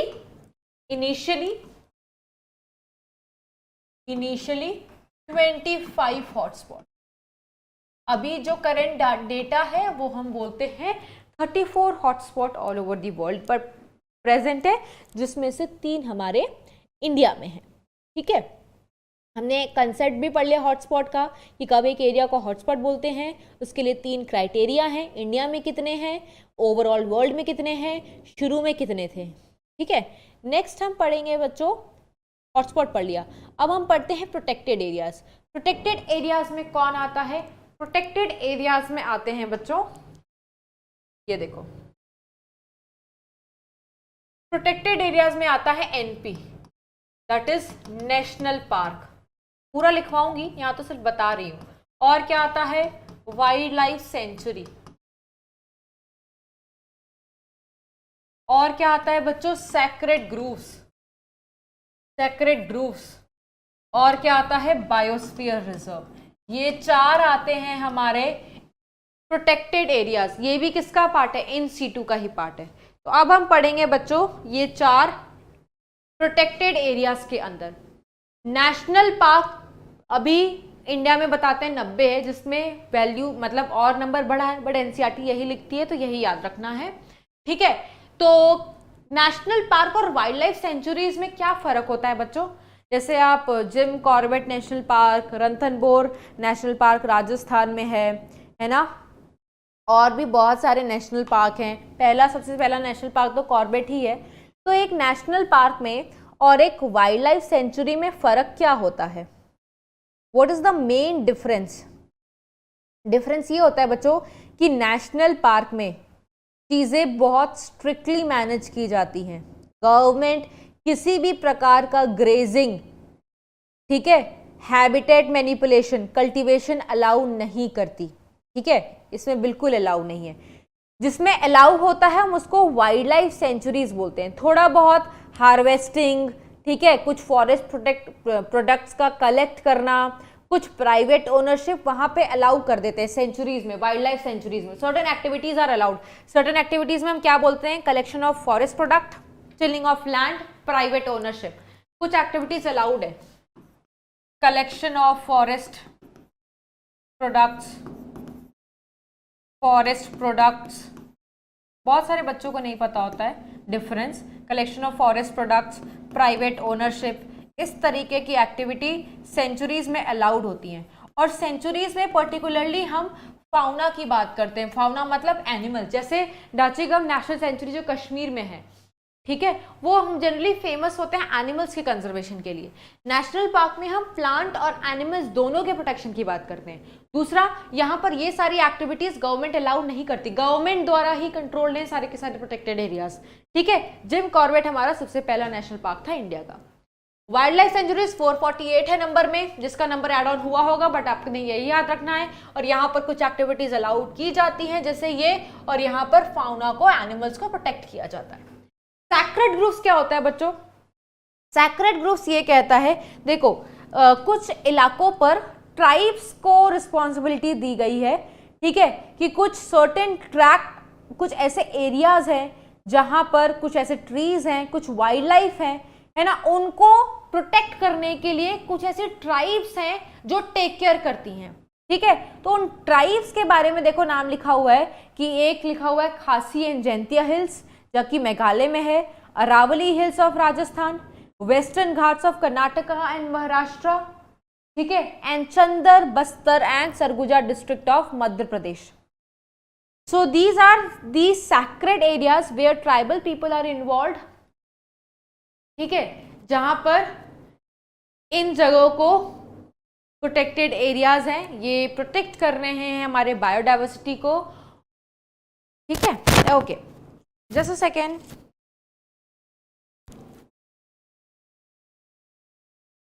okay, so the last one is biosphere reserve. India में कितने बायोस्फीयर रिजर्व है बच्चों? 14। इसमें क्या करते हैं, एक एरिया को 3 हिस्सों में बांट दिया जाता है। सबसे अंदर वाले हिस्से को बोलते हैं कोर जोन, जहां पर किसी को भी जाना अलाउड नहीं है, ठीक है। बाहर कौन रहता है बच्चों? बाहर वाला जो जोन है, ट्रांजिशन जोन है, इसमें आपको human settlement, tribal people generally वहां पर रह करके इसको मैनेज वगैरह करते हैं, तो यहाँ पर आपको ह्यूमन सेटलमेंट दिखाई दे जाएगी। बीच वाले हिस्से को बफर जोन बोलते हैं। यहाँ पर सिर्फ जो लोग रिसर्च पर्पस के लिए जाना चाह रहे हैं, एजुकेशन रिलेटेड चीज़ों के लिए जाना चाह रहे हैं, उनको ही जाना अलाउड है, अदरवाइज और किसी को नहीं। और कोर में तो अनडिस्टर्ब जोन है और किसी को भी जाना अलाउड नहीं है, ठीक है। तो इस तरीके से ये 4 प्रोटेक्टेड एरियाज गवर्नमेंट के द्वारा, ट्राइबल पीपल के द्वारा, they are managed and they are helping to conserve the biodiversity. So this is how in situ conservation हम वर्क करा सकते हैं ना। एक्स situ में क्या आता है बच्चों? एक्स situ में आता है seed banks, pollen banks, gene bank, जो कि किसका एग्जाम्पल है? क्रायो प्रिजर्वेशन का एग्जाम्पल है। किसका एग्जाम्पल है? क्रायो प्रिजर्वेशन, ठीक है, क्योंकि आप पॉलन वगैरह को, सीड को आपको एक टेम्परेचर पे कंट्रोल करना पड़ता है, काफी ठंडे temperature. That type of preservation is said to be cryopreservation. और क्या होता है बच्चों? Botanical garden, zoological parks, aquarium, safari parks, ये सारे क्या हो गए? They are all ex situ। इन जगहों पर भी हम चीजों को कंजर्व करा सकते हैं। उसके बाद एनसीईआरटी लास्ट में लिखती है कि बायोडाइवर्सिटी को कंजर्व करना ही सिर्फ हमारा कंट्री का नहीं है, दिस हैज गॉट इंटरनेशनल, मतलब ऐसा नहीं कि हमारी कंट्री इन्वॉल्व है, इंटरनेशनल मतलब और भी कंट्रीज हैं जो इस पे ध्यान देती हैं। इसीलिए कुछ सालों पर मीटिंग कंडक्ट कराई जाती है that how can we conserve the biodiversity, how can we reduce the ongoing mass extinction. तो एक मीटिंग हुई थी, देखो लिखा हुआ है biodiversity knows no political boundaries, उसको थोड़ी पता है, and its conservation is therefore a collective responsibility of all countries. The Historic Convention on Biological Diversity, ठीक है, जिसको हम क्या बोलते हैं, अर्थ समिट। ये कहाँ हुआ था, रियो दी जेनेरियो में, जो ब्राजील में है, 1992 में। ठीक है, और सारे नेशंस ने प्लेज लिया था कि they will take the appropriate measures so that ये अपने डाइवर्सिटी को कंजर्व कर सके और सही ढंग से यूटिलाइज करें। सस्टेनेबल डेवलपमेंट पढ़ा होगा आपने, अगर हम ही सारा रिसोर्स ऐसे इस्तेमाल करेंगे आने वाली जनरेशन को कुछ मिलेगा ही नहीं। तो सस्टेनेबल यूटिलाइजेशन होना चाहिए रिसोर्सेज का। ठीक है, उसके बाद in follow up the world summit sustainable development पर 2002 में हुआ, इसी का फॉलो अप लेने के लिए कि भैया कहाँ तक तुम्हारी पहुंची है, क्या क्या तुम अचीव कर पाए हो अपने टारगेट में। ठीक है, ये कहाँ हुआ बच्चों, साउथ अफ्रीका के जोहान्सबर्ग में, जहां पर 190 कंट्रीज ने प्लेज लिया टू ये अपने कमिटमेंट को अचीव करेंगे बाय 2010। ठीक है, और सिग्निफिकेंट रिडक्शन कराएंगे current rate of biodiversity loss eight global, regionally and local levels पर। ठीक है बच्चों, so this was about the chapter biodiversity and conservation. हमने कुछ कन्वेंशंस भी देख लिए, अर्थ समिट, वर्ल्ड समिट, इस पे भी पूछा जाता है, ईयर भी आता है। ओके, तो हमने सारे एनसीईआरटी की लाइंस डिस्कस कर ली, हमने कहानी डिस्कस कर ली। कहानी बहुत सारी थी एज यू नो, हमने एग्जाम्पल्स लिए जहाँ पर लगा, हमने स्क्रीनशॉट ऐड किया, आपके लिए सारा वो चीज़ किया गया है बच्चों। बस आपको थोड़ा पढ़ना है और अच्छे अच्छे मार्क्स लाने हैं ना। तो एंड करते हैं बच्चों इस सेशन को, बट एंड करेंगे हम एक कोट के साथ। ठीक है, that today is the opportunity to build the tomorrow you want, है ना। यस बच्चों, अगर आपको अपना कल संवारना है तो उसके लिए आपको अपने आज को मेहनत करनी पड़ेगी यार, अपने आज में, है ना। ऐसा नहीं है कि आप हार्डवर्क नहीं करोगे, आप हंसते हंसते सब कुछ कर जाओगे तो आपके मार्क्स भी अच्छे आएंगे यार। हर चीज़ पाने के लिए यू रिक्वायर स्ट्रगल, है ना, you require hard work. Life is not a bed of roses, isn't it, is it. हर चीज़ इतनी ईजिली मिल जाए नहीं ना, उसके लिए मेहनत तो करनी पड़ती है ना। और वो कहते हैं ना यार, हार्डवर्क लीड्स टू सक्सेस। तो यस, सक्सेस का मज़ा चखना है, ठीक है, सक्सेस का टेस्ट चखना है, तो definitely you need to work hard, है ना। उससे कभी मत भागो एंड डेफिनेटली आपका कल बहुत अच्छा होगा, है ना। तो मिलते हैं बच्चों, जब कभी हमारे राह मिलेंगे, तब तक के लिए ऑल द वेरी बेस्ट। अच्छे अच्छे नंबर लाओ अपने टर्म 2 में, एंड यस, टीचर्स की ब्लेसिंग्स हमेशा आपके साथ है। तो बाय बाय बच्चों, all the best and take care.